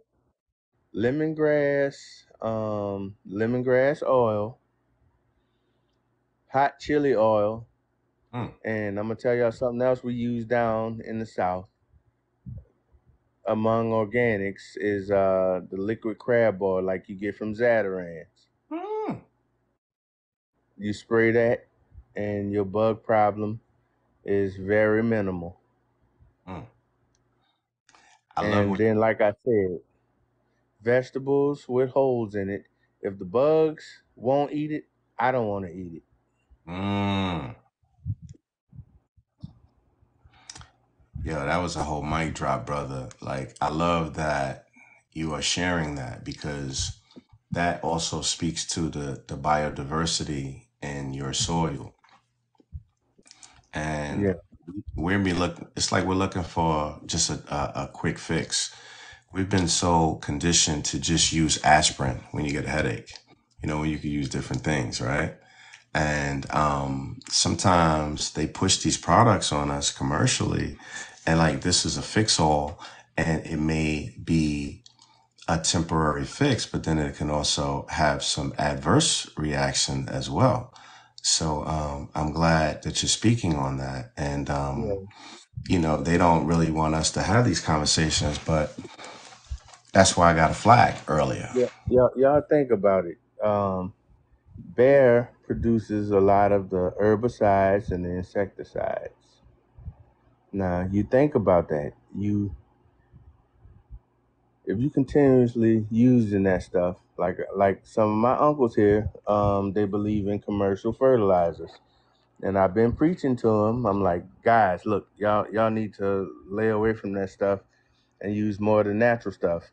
Well, their soil compared to the soil that I garden in, it looks like a hard clay shell type product because they've been using that stuff so long. The soil is taking that stuff in and turning into rock. Mm, I'm talking about clay dirt goes into rock. I tried to bust it up for them a little bit with my tiller, and my tiller was catching a hard time. mm, mm. So commercial products, it's not always good. We got natural things. All of the essential oils will help you out in your garden, believe it or not, and you won't taste it in your food. You know, I really love this conversation. In my particular biome, I got all different type of herbs going in my yard. I think I started out like Sister Audrey as like a tea farmer. I don't speak to this enough. I got spearmint, I got peppermint, I got chocolate peppermint, I got apple mint, la la la la la la la, right? And sometimes these things come every year. Sometimes it skips a year. They're like, hey, how you doing? I ain't see you in a couple of years. Where you was hiding from me? You know, and I find that they all could exist together. They could coexist in the same yard, you know? And it's only like today I'm pulling up different herbs and I'm putting them in grow pots now because I started out basically like a medicinal garden, right? And you know, everybody knows I'm a beekeeper. So like my honey was popping, you know, lavender honey, you know, my honey tastes like peppermint on some days. So it was really interesting, you know. But now I'm doing different things, like messing with you guys with cabbage wars and this and that. And I'm throwing cabbage and mustard green and turnips out there, you know. So, you know, the mints always come back every single year. They're not necessarily aggressive, but it's just like, you know, they just, their root systems are so strong, you don't have to worry about them like returning. And I think that in my soil chemistry ecosystem, you get to see like different bugs that will basically broach certain plants and they won't. And I think that I have a really unique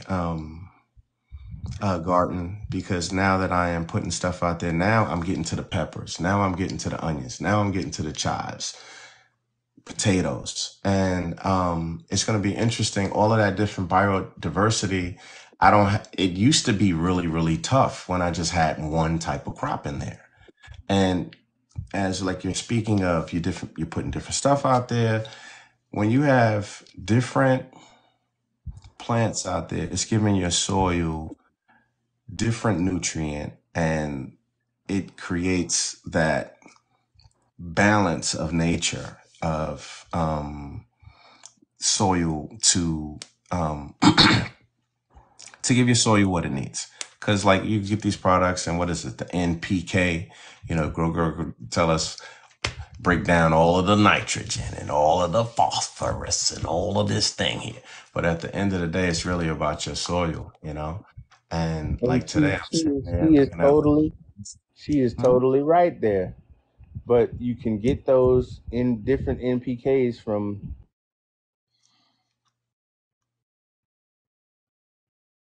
Yeah, brother, you muted.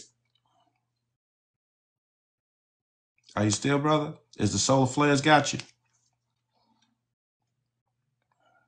Our brother got jammed Yeah, up. yeah, fish. Yeah,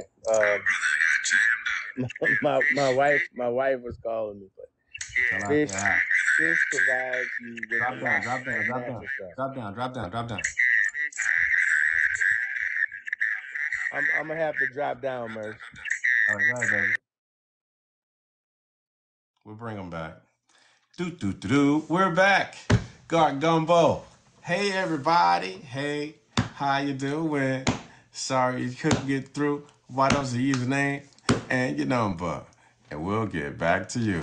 Hey, how you doing? Sorry you can't get through. Why don't you use your name and your number? And we'll get back to you. Shout out to De La Soul. You know what I mean? Hmm. Tamara says she has a new addition for herbs.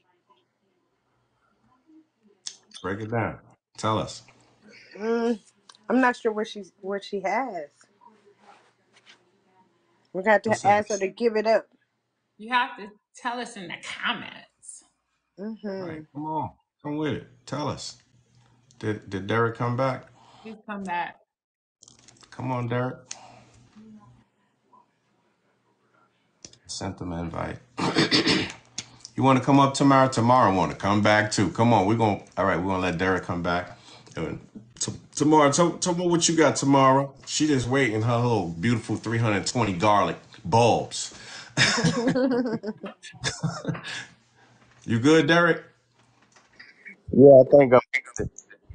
Okay, good brother. Come on. Share it with Yeah, us. yeah. So, like I was saying, like Garden Girl said, with the NPKs and all that you was referring to, those are all good things, but they can be found in their natural states. Very much so. You have your comfrey, you have your fish. All of these are good sources of NPK. Your wood ash.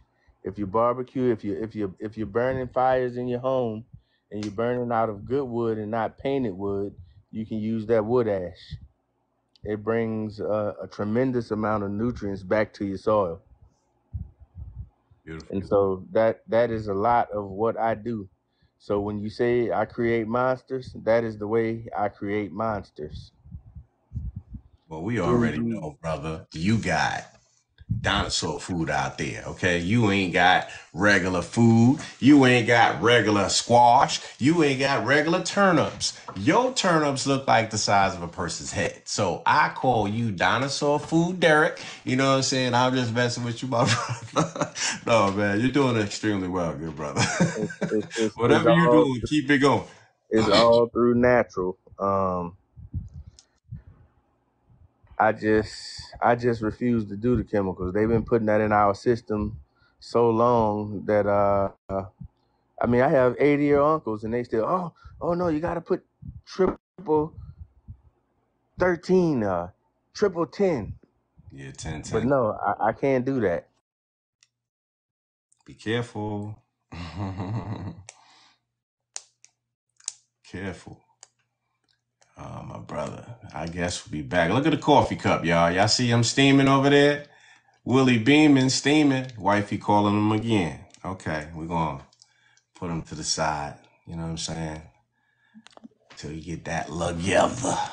Get that together. Huh? I wanted to say to you, you know how you were saying you just put the vegetables in the garden, like you just put them in there.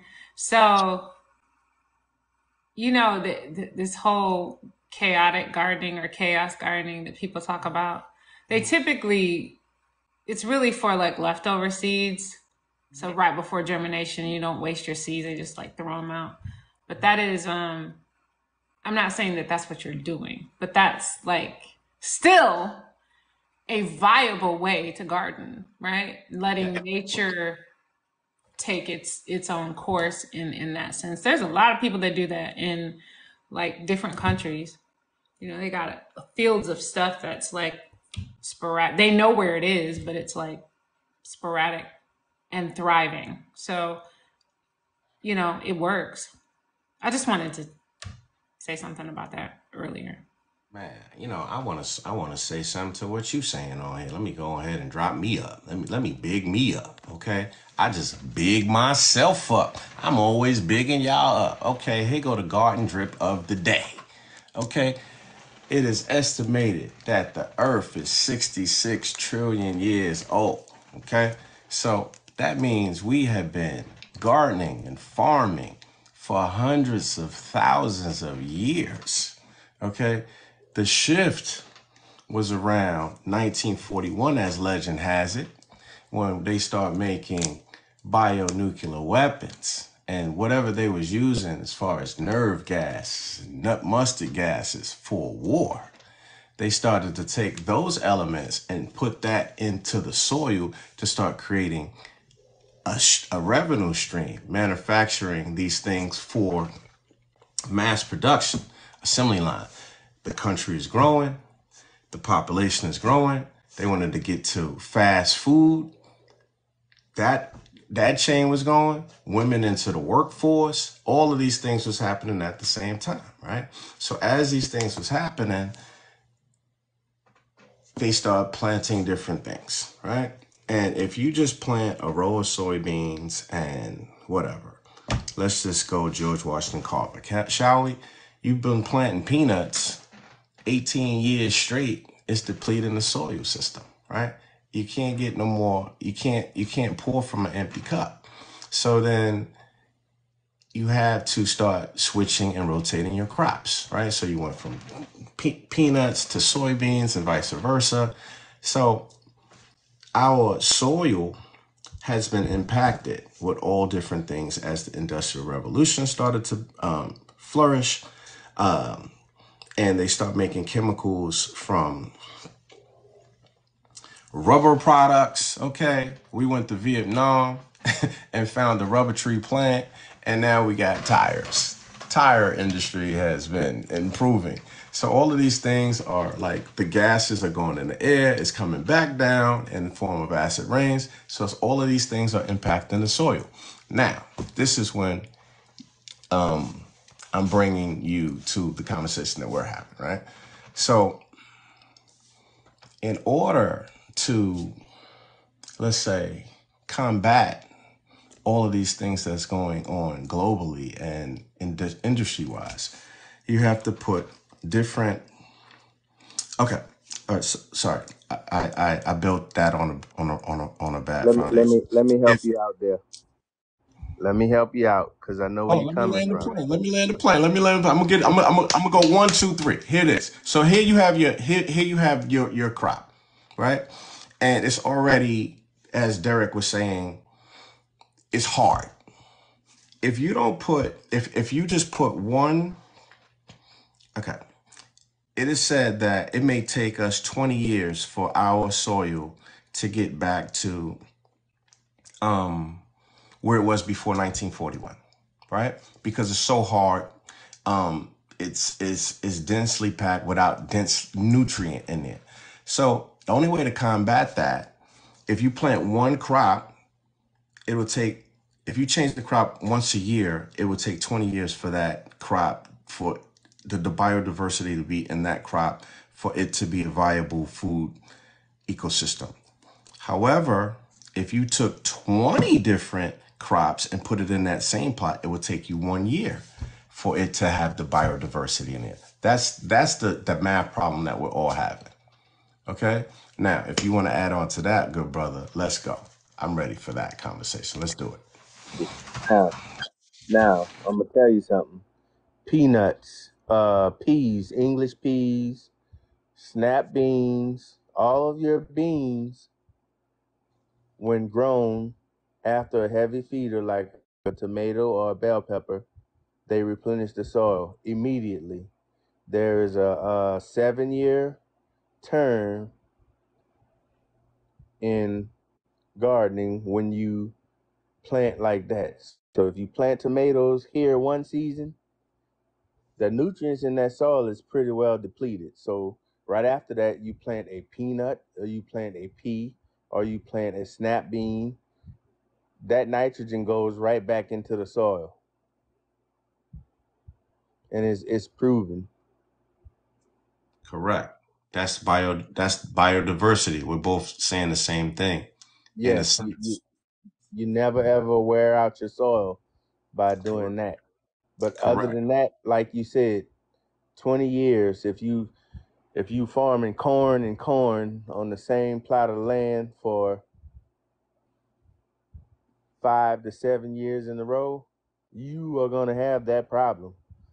But by rotating crops, you alleviate that. And all beans and nuts, they give nutrients back to the soil. You know, shout out to my sister Audrey. We had this conversation. I think she said it was Thursday. I don't remember. But we was talking about we have to do a show on what is your plan, right? Right, Audrey?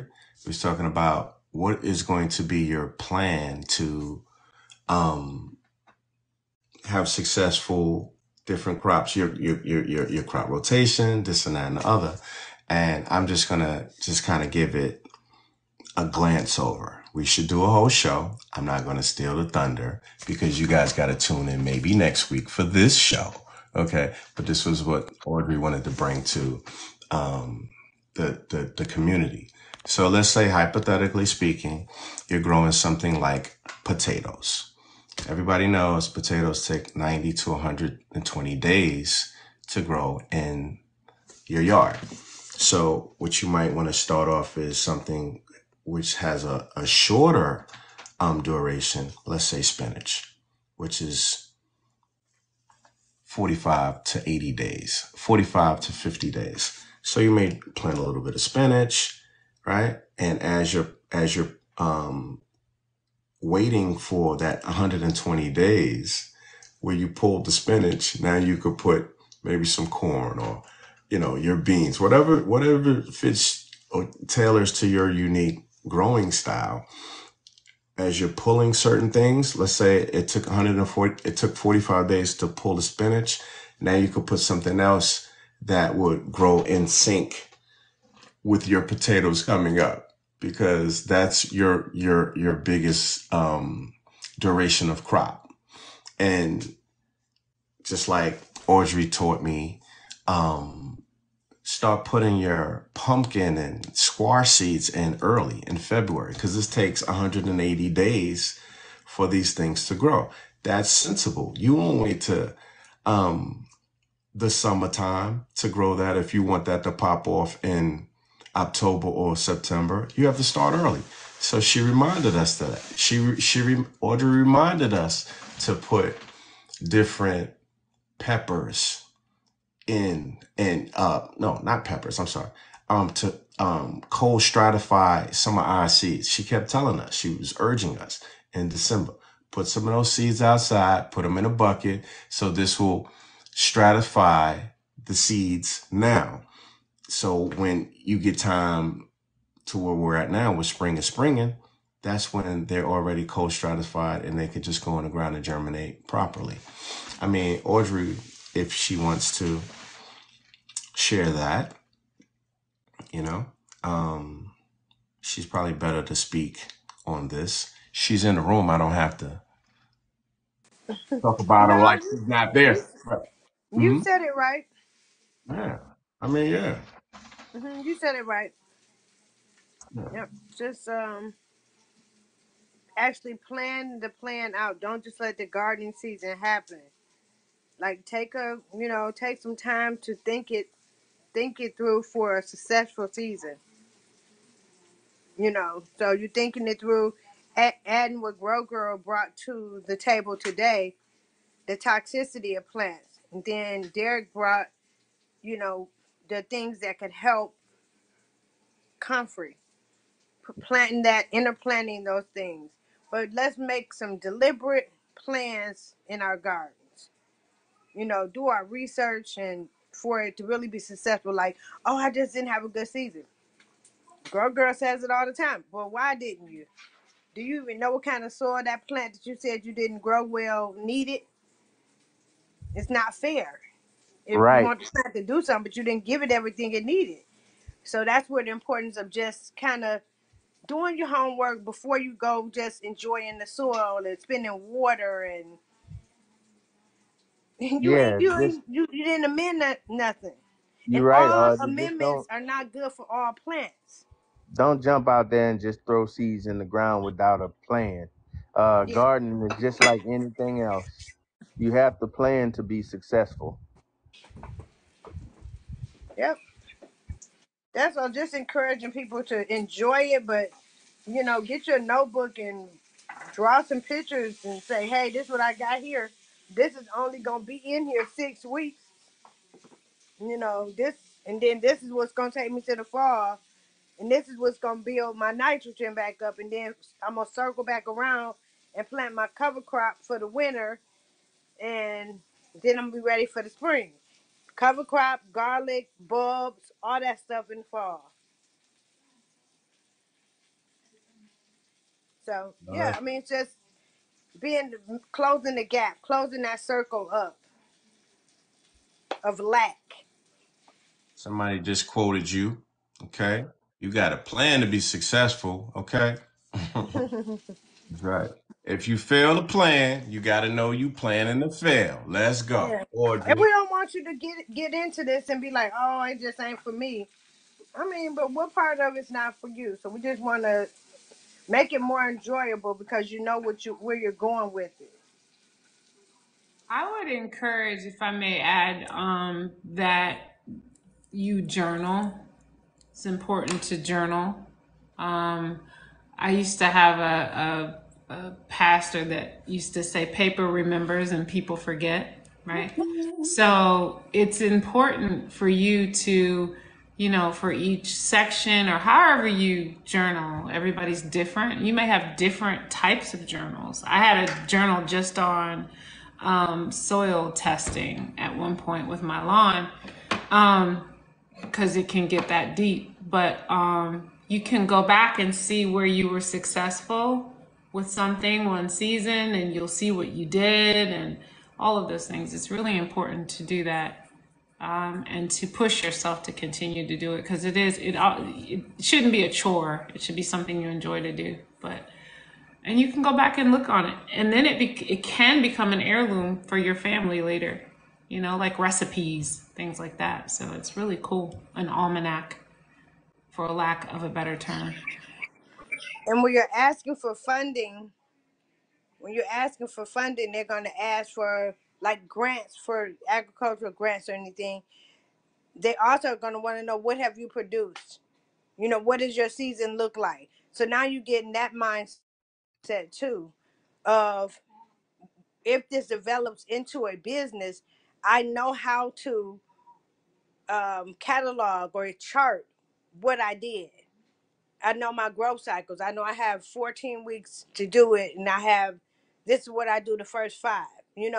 So it's just making good habits for you, not overworking yourself, but just jotting it down. Jotting it down, even if you have to take some pictures and put the pictures in there. If you save it in a Word document, if you do better with Word documents, making your Word folder. You Real, know, real talk. Part of my journal is what I do on my page too. Hmm. That can be your resume. Right there. Yeah, that's what Merce call it. It's not all about just pretty pictures, but Hmm. you may provide information on there because that's part of your research. It has all kinds of benefits in doing that. Use the tool to your advantage. Yep. not going to front. I am the absolute worst when it comes to that. That is not a strength. And I have to admit that. The things that I do very well. But I remember I have a unique uh filing system. It's in this beautiful computer right here. As long And as you it know works where for it is. me here, but no one else can't replicate or success by just watching me because I plant kind of like I cook. This needs some salt. This needs some paprika. And so I should. Audrey's been urging me. Tiffany's been urging me to um quote unquote organize a little bit better. I have been doing video footage. That's my organization. Let me check on my own videos to see what I'm growing. I didn't do it this week, but today I had out my pen with like the paint. What do you call that, Tiffany? It's a paint. The paint. Y'all remember 1980s from the paint pens? Man, I used to have a gang of those. Man, you shake them and you. I love those things. I'm Yeah, gonna use it. I took it back to that. I had a There, paint pen there and it I is. had to do labels. I found something really unique.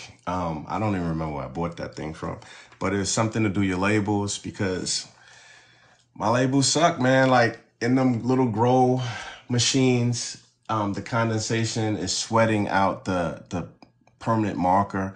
So I had to use the paint pens, right? And I'm a dinosaur, and that's how I know about the paint pen that you're speaking of. And I did that, and so now I have okay peppers, artichokes, whatever. I'm not going to remember that 3 weeks from now. I'm not going to remember that 6 months from now what was in that corner. So I have to put that there. And since I don't journal like Audrey and Grow Girl, I have to put labels. And, you know, it is also sometimes we just throw things out there as just a variable because I will be honest. Just growing these things on the grow lights, right? I have a whole tray of certain things. I had some karabi, which I was really excited about. I had beets, and then I had Swiss charts, right? They all look alike. And I guess I didn't turn it a certain way, or like I miswatered it, right? And all I just see is little red things just kind of collapsed in my pot there. I'm like, so what happened here, right? You missed 24 hours of watering, it fried. So what I did, I just put it outside, right? Because if not, it's going to grow mold. If you first it fried, it got dehydrated. It probably maybe I missed 2 days of it. And when I put water on it, I try to overwater it to bring it back. It just got moldy, right? So I say, geez Louise. I said, forget it. I'm just going to put it outside. If the snow happens, as Audrey said, you got to put like a, what do you call it? Shade cloth or whatever out there. Or I think I'm going to go with the hay. Maybe it will come back. Maybe it won't, right? That's a variable. I think growing it indoors, us northerners have a disadvantage, like people like my friend in 7A over here, Backyard Farms, got heat all day. You know what I mean?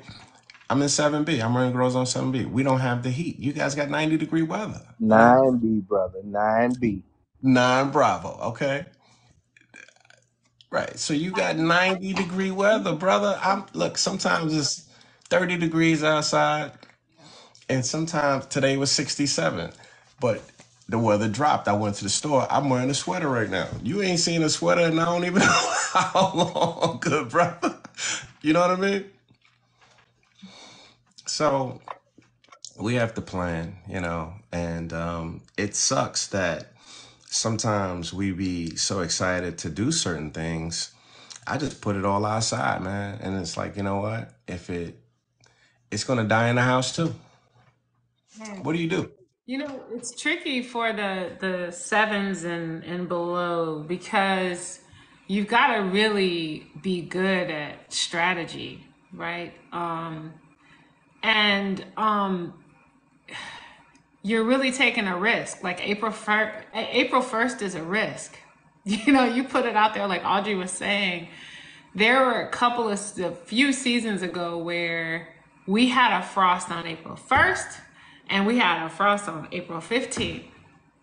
So you're thinking April 1st, oh, I'm good now. And so like all my neighbors, they put everything out. The farmers over here, they put they lost a lot, you know?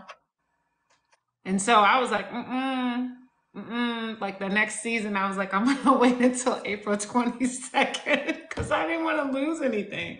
But this year, I just put it all out there. I was like, man, I was too excited. So it's hard. It's a gamble. It's such a gamble. And you do all of that work, you know? You just hit me in the head. You know what you just said to me?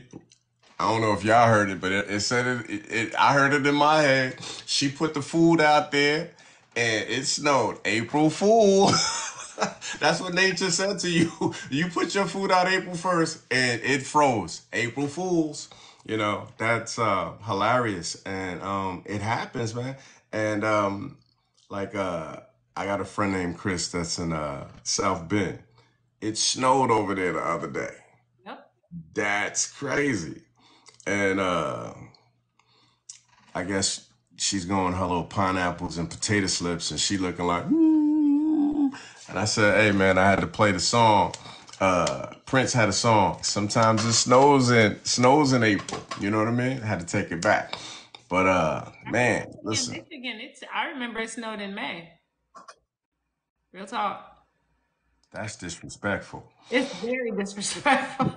That's a great way to say it. Yeah. That's disrespectful, Mother But you Nature. know, on a serious note, you think about this. People, when it's a survival situation and you lose everything, think about that for a second. Man, a tear came to my eye when you said that. You ain't see it. There you go. To lose everything and start all over. What? But you got to be resilient. And you know, I'm gonna tell you something. And this is something that isn't said a lot. You know, I'm gonna just jump out there. And people in the comments, y'all back me up on this. And if I'm wrong, tell me I'm wrong. Okay? I could be held accountable. I believe that farmers have to have a very strong faith. You have to put something out there and just know that it's going to grow, right? It's not being arrogant. It's not overconfident. You just have to feel that, listen, this seed, this is what this thing does. It grows. If you put it out there, man, this ain't going to grow. I don't know if it's going to grow. You can't go out there like you gonna, kind of, is it gonna? No, you got to listen. We're going to put you here, baby. Let's go ahead. Come on, sugar. We're going to get you together. If you don't have that kind of mindset, right? I call it an incurably optimistic mindset about growing, then nothing will flourish around you, right? A farmer has to have the faith of a mustard seed, and we all know how tiny that is. So if you're gonna be a farmer, you have to have that kind of faith to know that you are gonna put this little bitty tiny seed in the soil and it's gonna grow. Also, this también este, I'm being that state. también este. Now faith is the substance of the evidence of things not seen. Say that one more time. Now faith is the substance of things hoped for, the evidence of things unseen. It's just a saying. We'll just say it's a saying, okay? You have to have the faith now without evidence, Yes. without seeing the evidence. You just got to believe it's going to happen, And you right? gotta quit being a bullheaded man and journal, buddy. Oh, Oh, I know you did. I Listen. had that to. sounded I had to get pointed and Woo! directed. We Wait a have minute. love on this platform. Don't do that. Hold on, brother. We're I, not First of all, hey, I I'm love not him. I bullheaded. love him, Don't but get I it used to twisted. be He, stubborn. he he just trying to twist. You know what I mean? He trying to stir the pot. Um, we don't first of all, Oh yeah. My wife just said she's unique from the backyard again. Ooh, oh, here we go. And Okay, I'm Tyrone. it is. Tyrone and Uniqua. It is 10:25.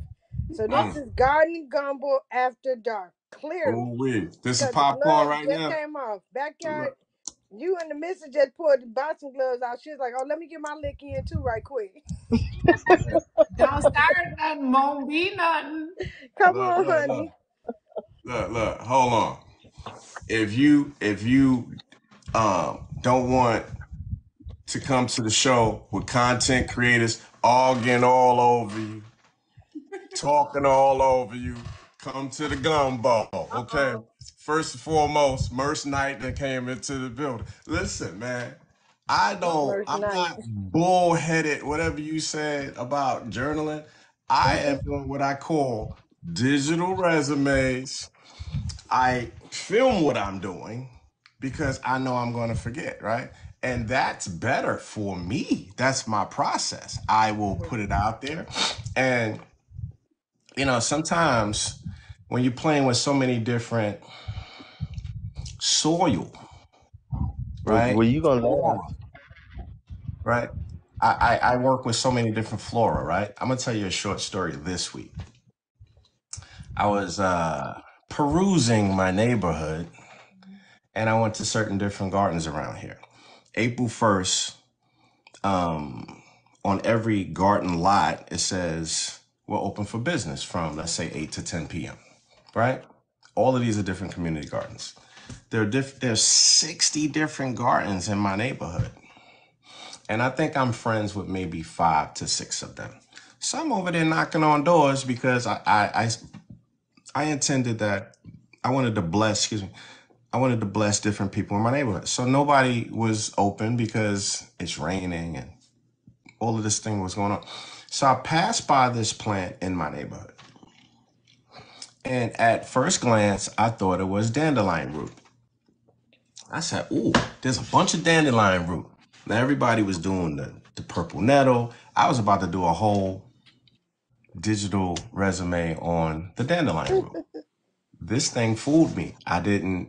This wasn't a dandelion root. So I went to go pull it from the soil. It gave me a lot of resistance.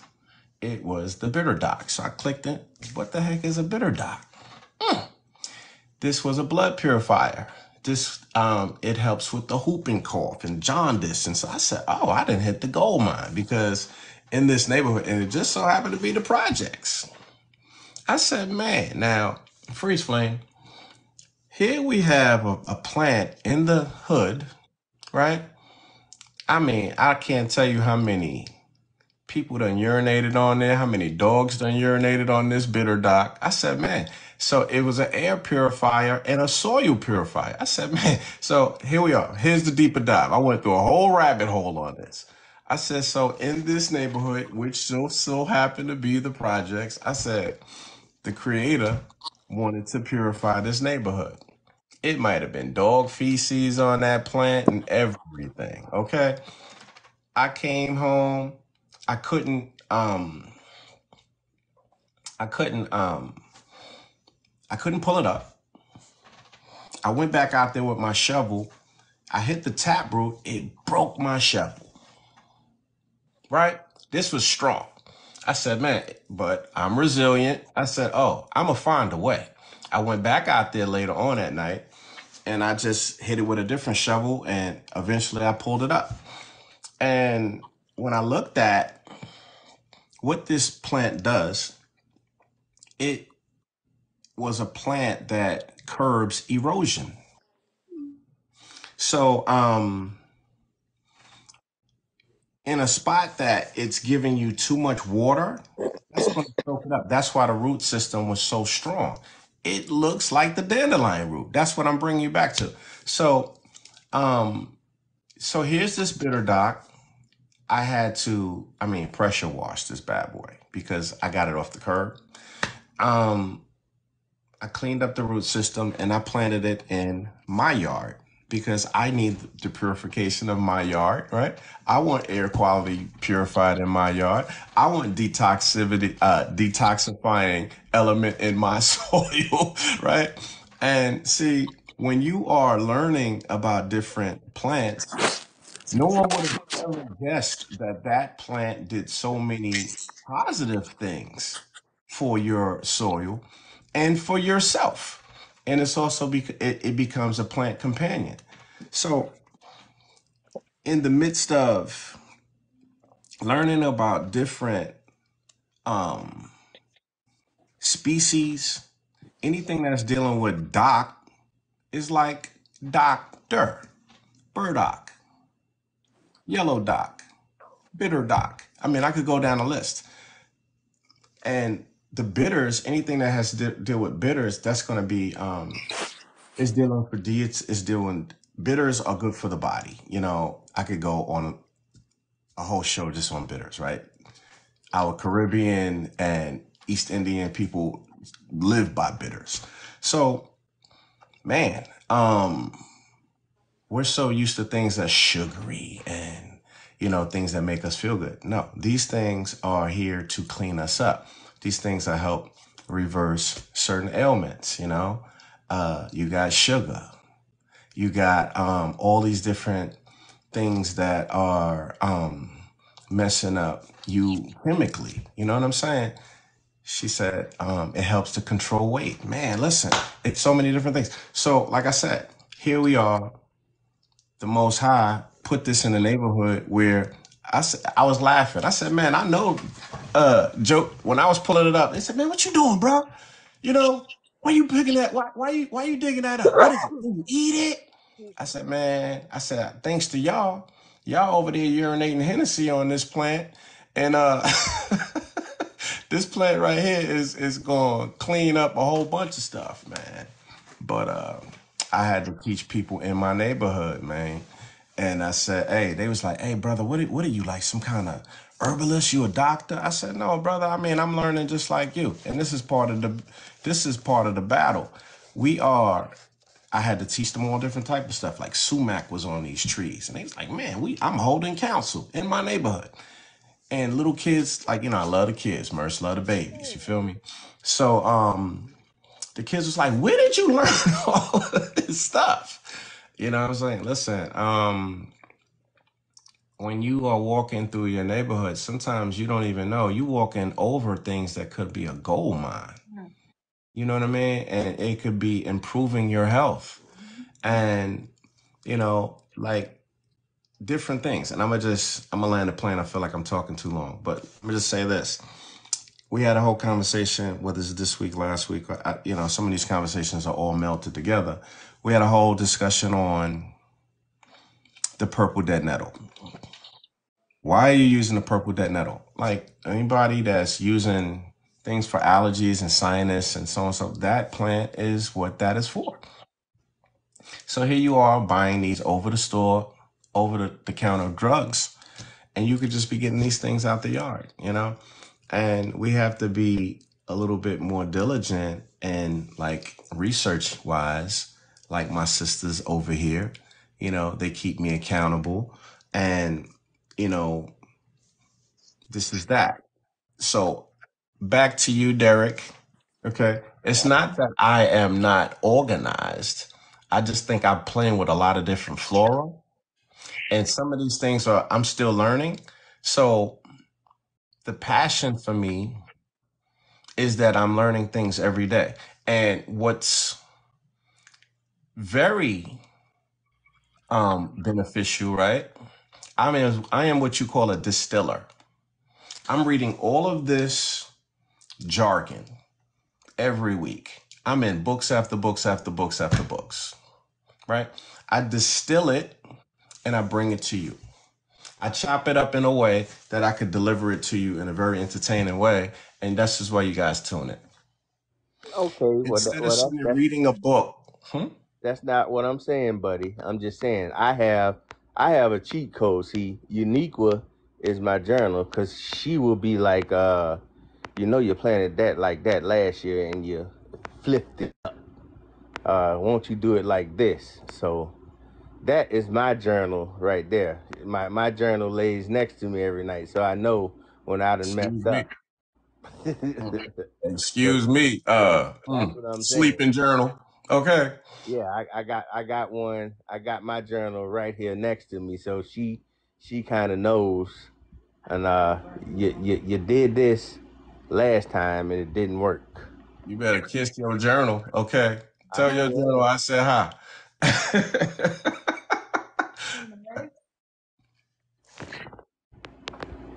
You were saying something, sister? Yeah, I wanted to. You brought it up a few. You brought it up, and then you kept talking about it, where it grew in the projects, right?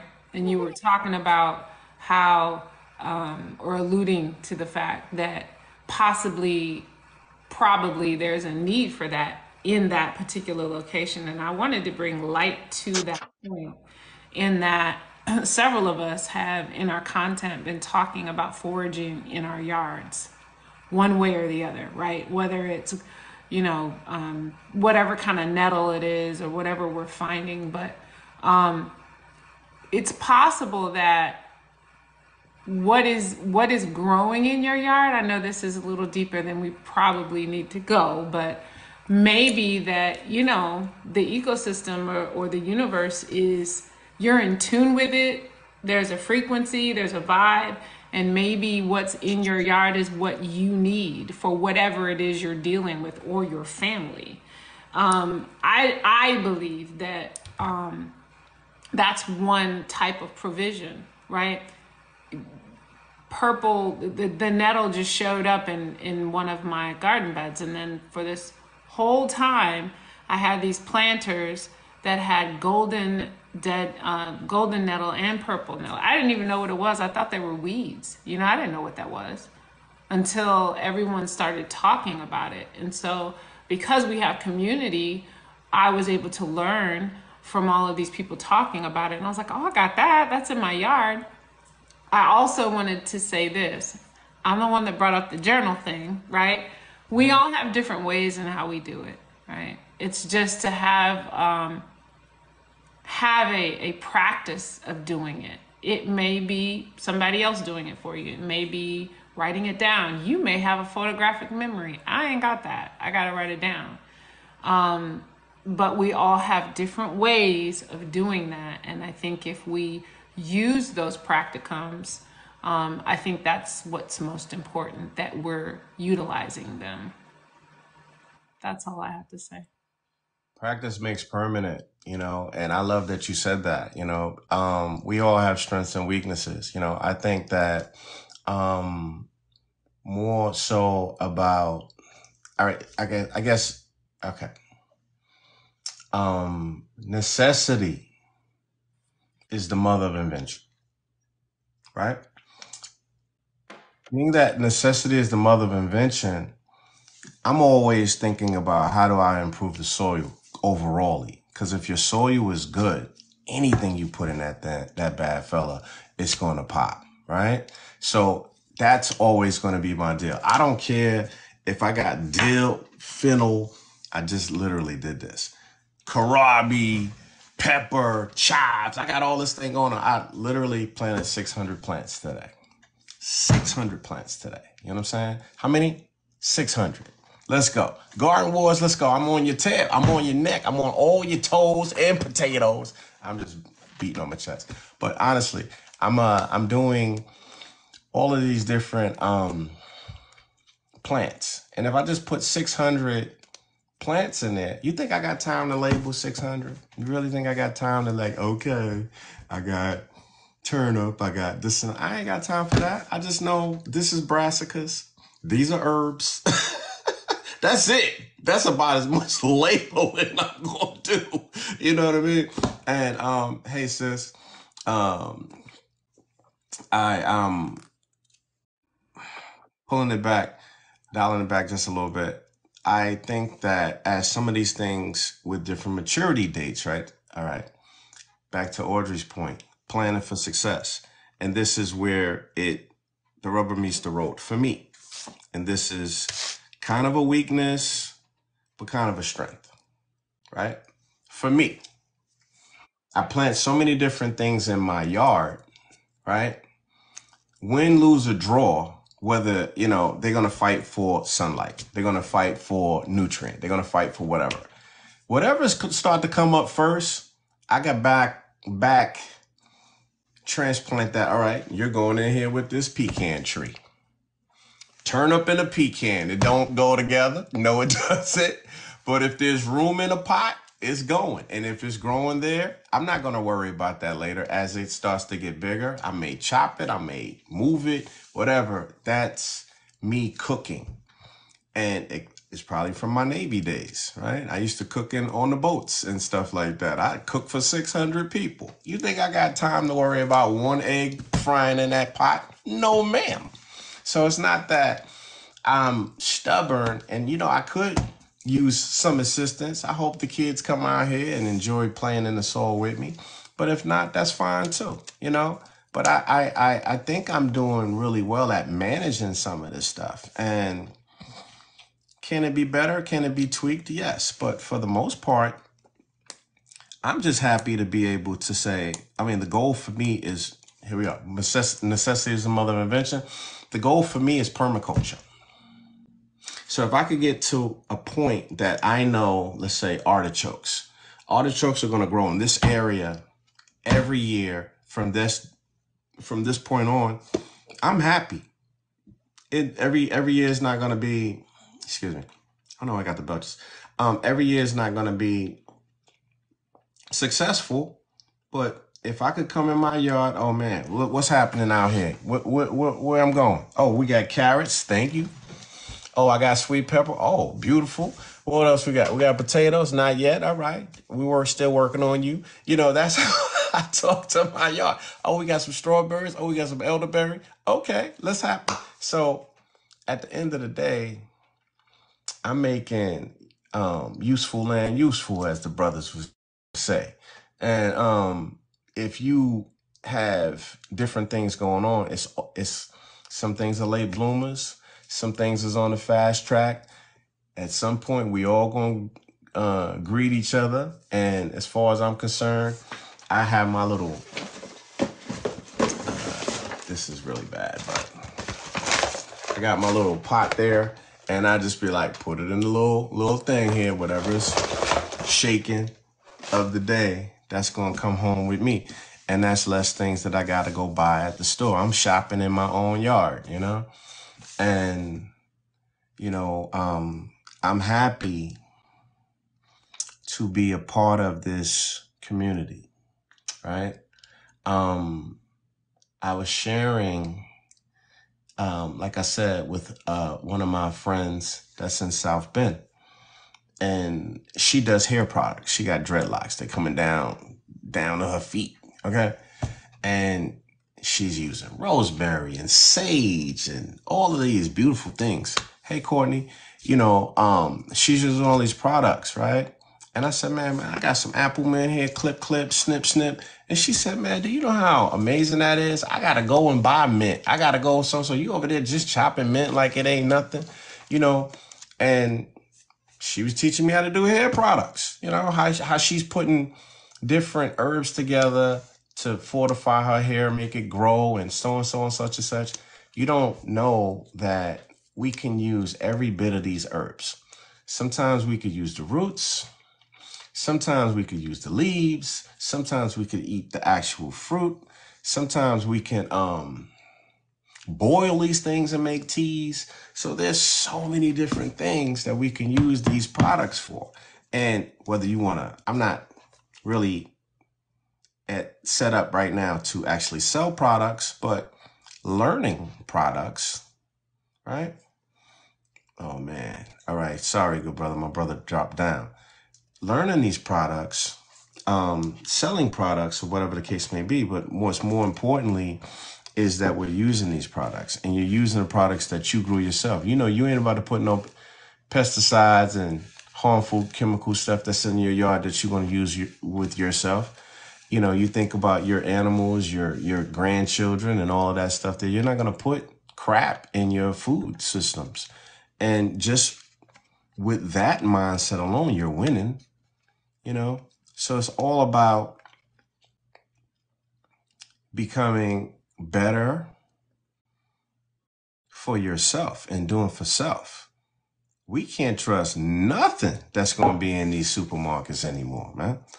With these laws that they're passing now, can anybody tell us about the lettuce bill that they passed unanimously? You know? So there's, again, each person in this community, they're going to love certain plants better. Some people love herbs. Some people love fruits. Some people like vegetables. Some people like trees. Some people like teas and leaves. You know, some people bring together apothecary. You know what I mean? It's so many different lanes with these things. And this is a lost art. And the platform is here for all to give people an alley to talk about these things. Gardening is not everybody's stick. We get that. But for those who really love and enjoy this, then these are the conversations that we have with the people that love these things, you know? And I'm so happy to be a part of it, you know? Like last year with the potato wars, our sister Courtney came into the room. Man, let me tell you how beautiful this community is. Last year around July, Audrey and Courtney came to New York at the same exact time. Okay? I said, wow, how beautiful. I was like, praise God. I said, if I can get Audrey and Courtney the same day and all of us would have met, that would have been amazing. You feel me? So I met Audrey for a very brief time. I tried to get Audrey to come with me to the Carmines and Juniors. I don't want to go to Carmines. I don't want to go to Juniors. I said, okay. I said, you sure you don't want no Juniors cheesecake? You done came here from Detroit. You ain't getting no Juniors cheesecake. I'm good. I respectfully decline. I don't want to do it. All right, praise God. Hugged her. I bet you the next day, Courtney, hey Courtney, you want to go to Juniors? Say less, brother.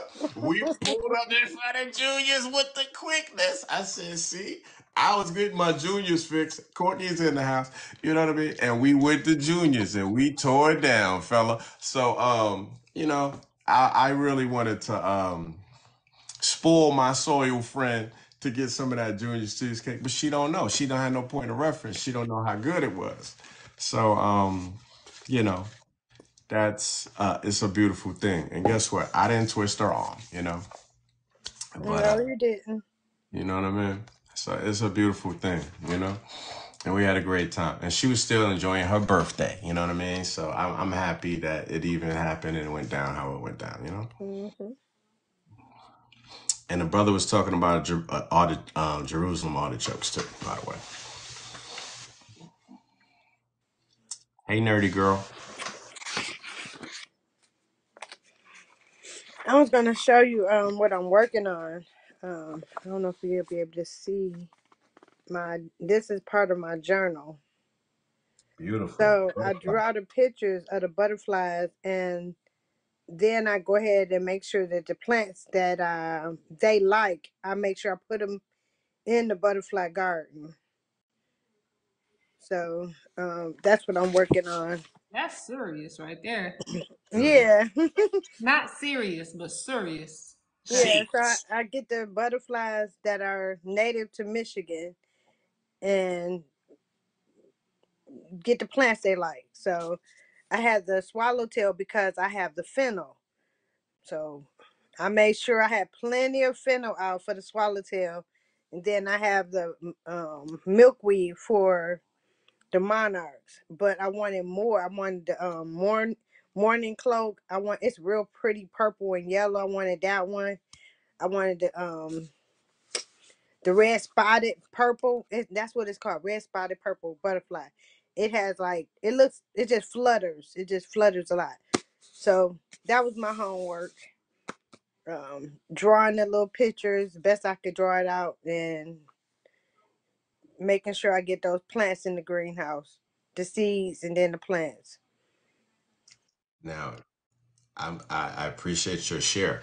It begs the question, are you doing a pollinator habitat for those things? I actually do. I am the vice president of the cross pollination corridor here in Brightmoor.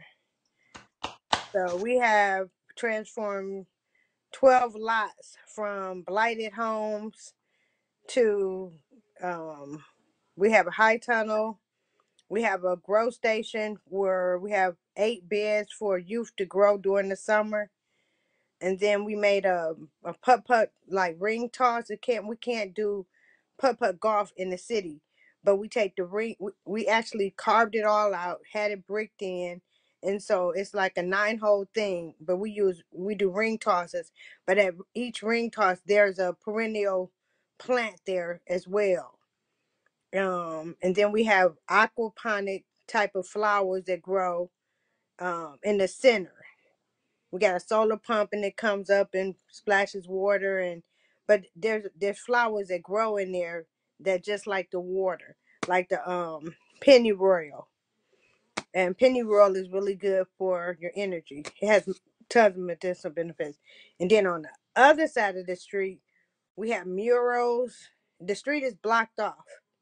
And so we have a mural in the street where we have different events throughout the year, and the other side we use for like a playscape, and then the whole other 7 lots is all like a walking path of pollinator flowers that butterflies love. So that's where these butterfly plants will be going over there. So it's a lot of fun. And when I moved over here, I met the lady. We hit it off, and so I got on the committee. We're on the board, And then from there, we just kept going. So we're looking to build an actual butterfly house, to where kids can come in and be immersed in the process of the cocoons, and they can actually come in and see the butterflies just flying around. So we're just working on the rest of the funding for that. It's beautiful. Yeah. I love that in the urban cities that you guys can transform these areas Yeah. and mhm, and teach, different listen. Oh, you would like this too, Merch, at the farthest, um I would say, south corner of the pollinator corridor. There is a that's like a orchard, small orchard. We have 18 fruit trees in there, and we have 4 beehives in there too. So we have beekeepers that come out, and one of the ladies, the president, she maintains bees, but then we have 3 other ladies that come out and they do the beekeeping for us, and the honey is something we harvest for the community and for revenue. Yeah. If they don't swarm, you know what I'm saying? I love it. I have not taken the bee class because last year when I tried, I still have marks all over my arms. Um, I got stung up really, really bad. So, but yeah, we do a lot with the pollinator corridor, and that's what these butterflies are for. You didn't tell me you got stung by no bees? Yeah, I got stung really, really bad last year. I got stung multiple times on this arm and this one. Um, over there in the pollinator corridor. Man, I would have told you a quick fix. Yeah. Next time that happen, you take some tobacco. Hmm. You know what I mean, I know you like them Swiss sweets and all that. I ain't telling your business, but I'm just teasing. No, you take tobacco and you soak it in alcohol, right? Hmm. If this happens again, you get your little teeny small bowl. Don't ask me the measurements of the bowl, but you're gonna soak the alcohol in the tobacco in the alcohol for about 20 to 30 minutes, and then you're gonna put the alcohol tobacco on the bee sting, and it's gonna pull the venom out, and it will go away in 20 minutes. Depending on how severe the sting is, right? And how many times you got. So it will pull it away relatively quickly. I Yeah. get I get toe up too. You can't ask a beekeeper because that's one of the frequently asked questions. Like, you ever get stung by a bee? I think that's you have to ask a beekeeper how many times you got stung by a bee. And I think I got stung 27 times in one day. So yeah, it I was looking like Emmett Till. No, there's no disrespect to that brother, but Mm. I had cantaloupes and watermelons all over me one day. It's not a game playing with these nature, and you know, but I think that just like all things, pets, children, insects, they can actually sense your spirit, right? If you go into a room and children come around you, you got a calmer spirit. If animals come to you, you have a calm spirit. So learning about bees, like bees will come and just sit right here and just chill on my shoulder. What's up, partner? You good? Give me the lowdown. Give me the lowdown in the hood. What's popping over there on you know, the South Conduit? You know what I mean? So, hey, things going good in Prospect Heights. All right, that's what's up. Bergen and Underhill. All right, that's what's up. And I be talking. That's my street talk, talking to my bees. And everybody has their thing. Mike Tyson had his pigeons. Okay, so insects. If your spirit is calm, they won't bite you. They only bite you when they're threatened. You probably move too quick. You know what I'm saying? If you would have sat down and just chill, 'cause some people have a whole panic attack. Ooh, I gotta be. That's not what you want to do. You want to go sit down somewhere. He'll just check you out. Oh, nice hair. You know, she probably was saying hi. Actually, I don't think I think it wasn't even like the honeybees. I think these was regular, bees. These were not the honeybees. I think it was just the regular because we had a problem with the wasp last year, and the regular bumblebees actually trying to take over the hoop house. So they was beefing. I mean, the insects was competing for the honey. You know how you take the old hives out and you try to store them and whatever, and so they was trying to use those to make nests. But yes, I just got caught in the middle of their feud. But it Man, didn't stop me. I still do what I do. Thanks for that tip though, because that sting lasts for a minute. Mm-mm-mm. sounds Hmm. good. You can feel it for like, it Yeah, hurts, you know? it was pretty bad. Deja said she gonna call me out about the insects. Look, wasps are a different animal. Um, the wasps and the honeybees are fighting all the time. Hmm. And what happens is, like, let's say I don't have props here, right? So it's best to it's show and tell. For this to make sense, I'm gonna try my best. So let's say this is your hive, right? I noticed that the wasps will set up like right here, right next to them. Whatever plant you got, they'll just start, you know, setting up next to them because they are interested in the honey just like you are, Hmm. right? And their cocoon, or I don't know what it's called, it's not a hive, but you'll start seeing this orange um matter in that area.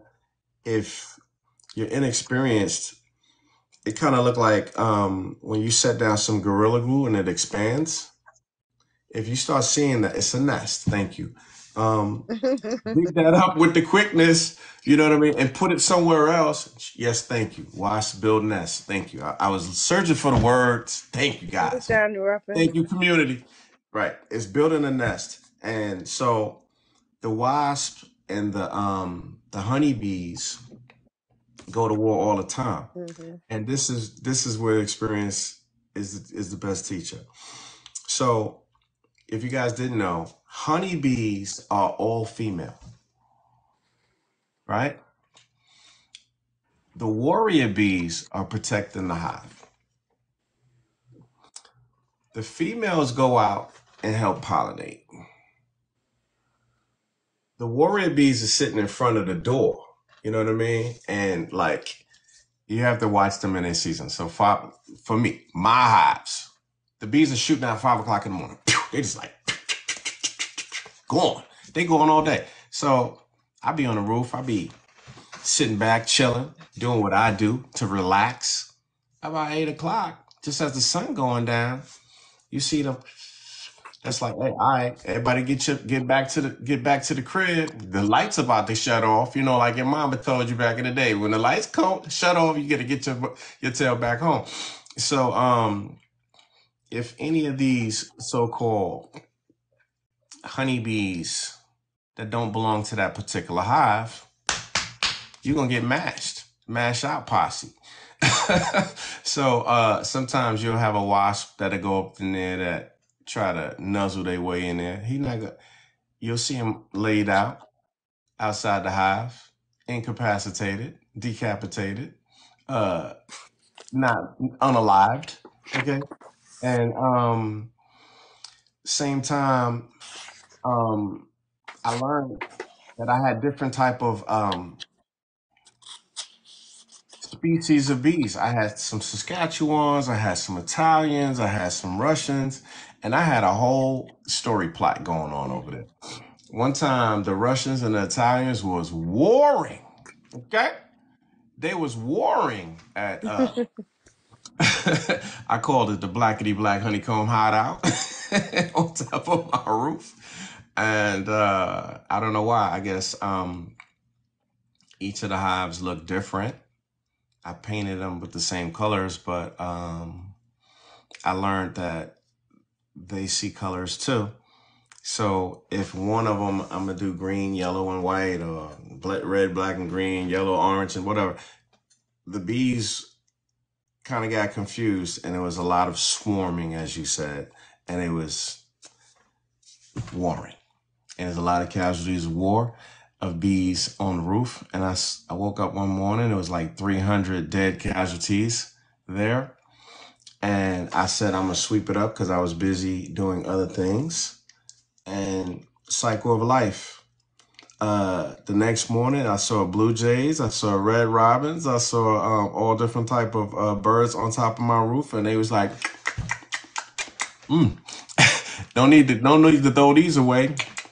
They was eating the insects, so it didn't go to waste. So wasps, bees, all of them are fighting for survival, and those that didn't make it, clearly, the pigeons of New York will eat them too.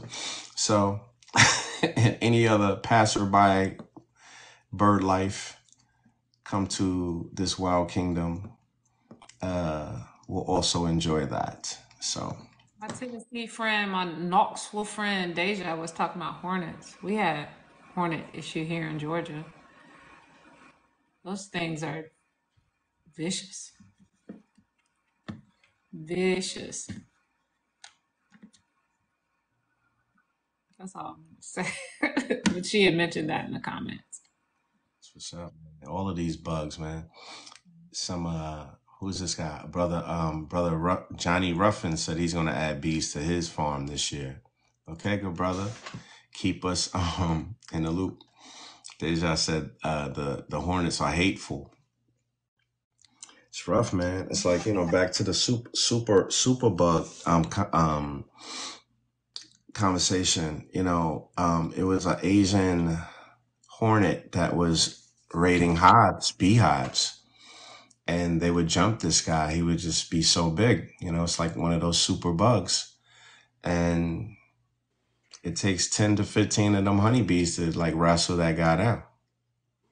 I know you guys seen the videos of that, and they trying to figure out if that was something that was brought over here to kill the honeybees or what. It's like a lot going on with that.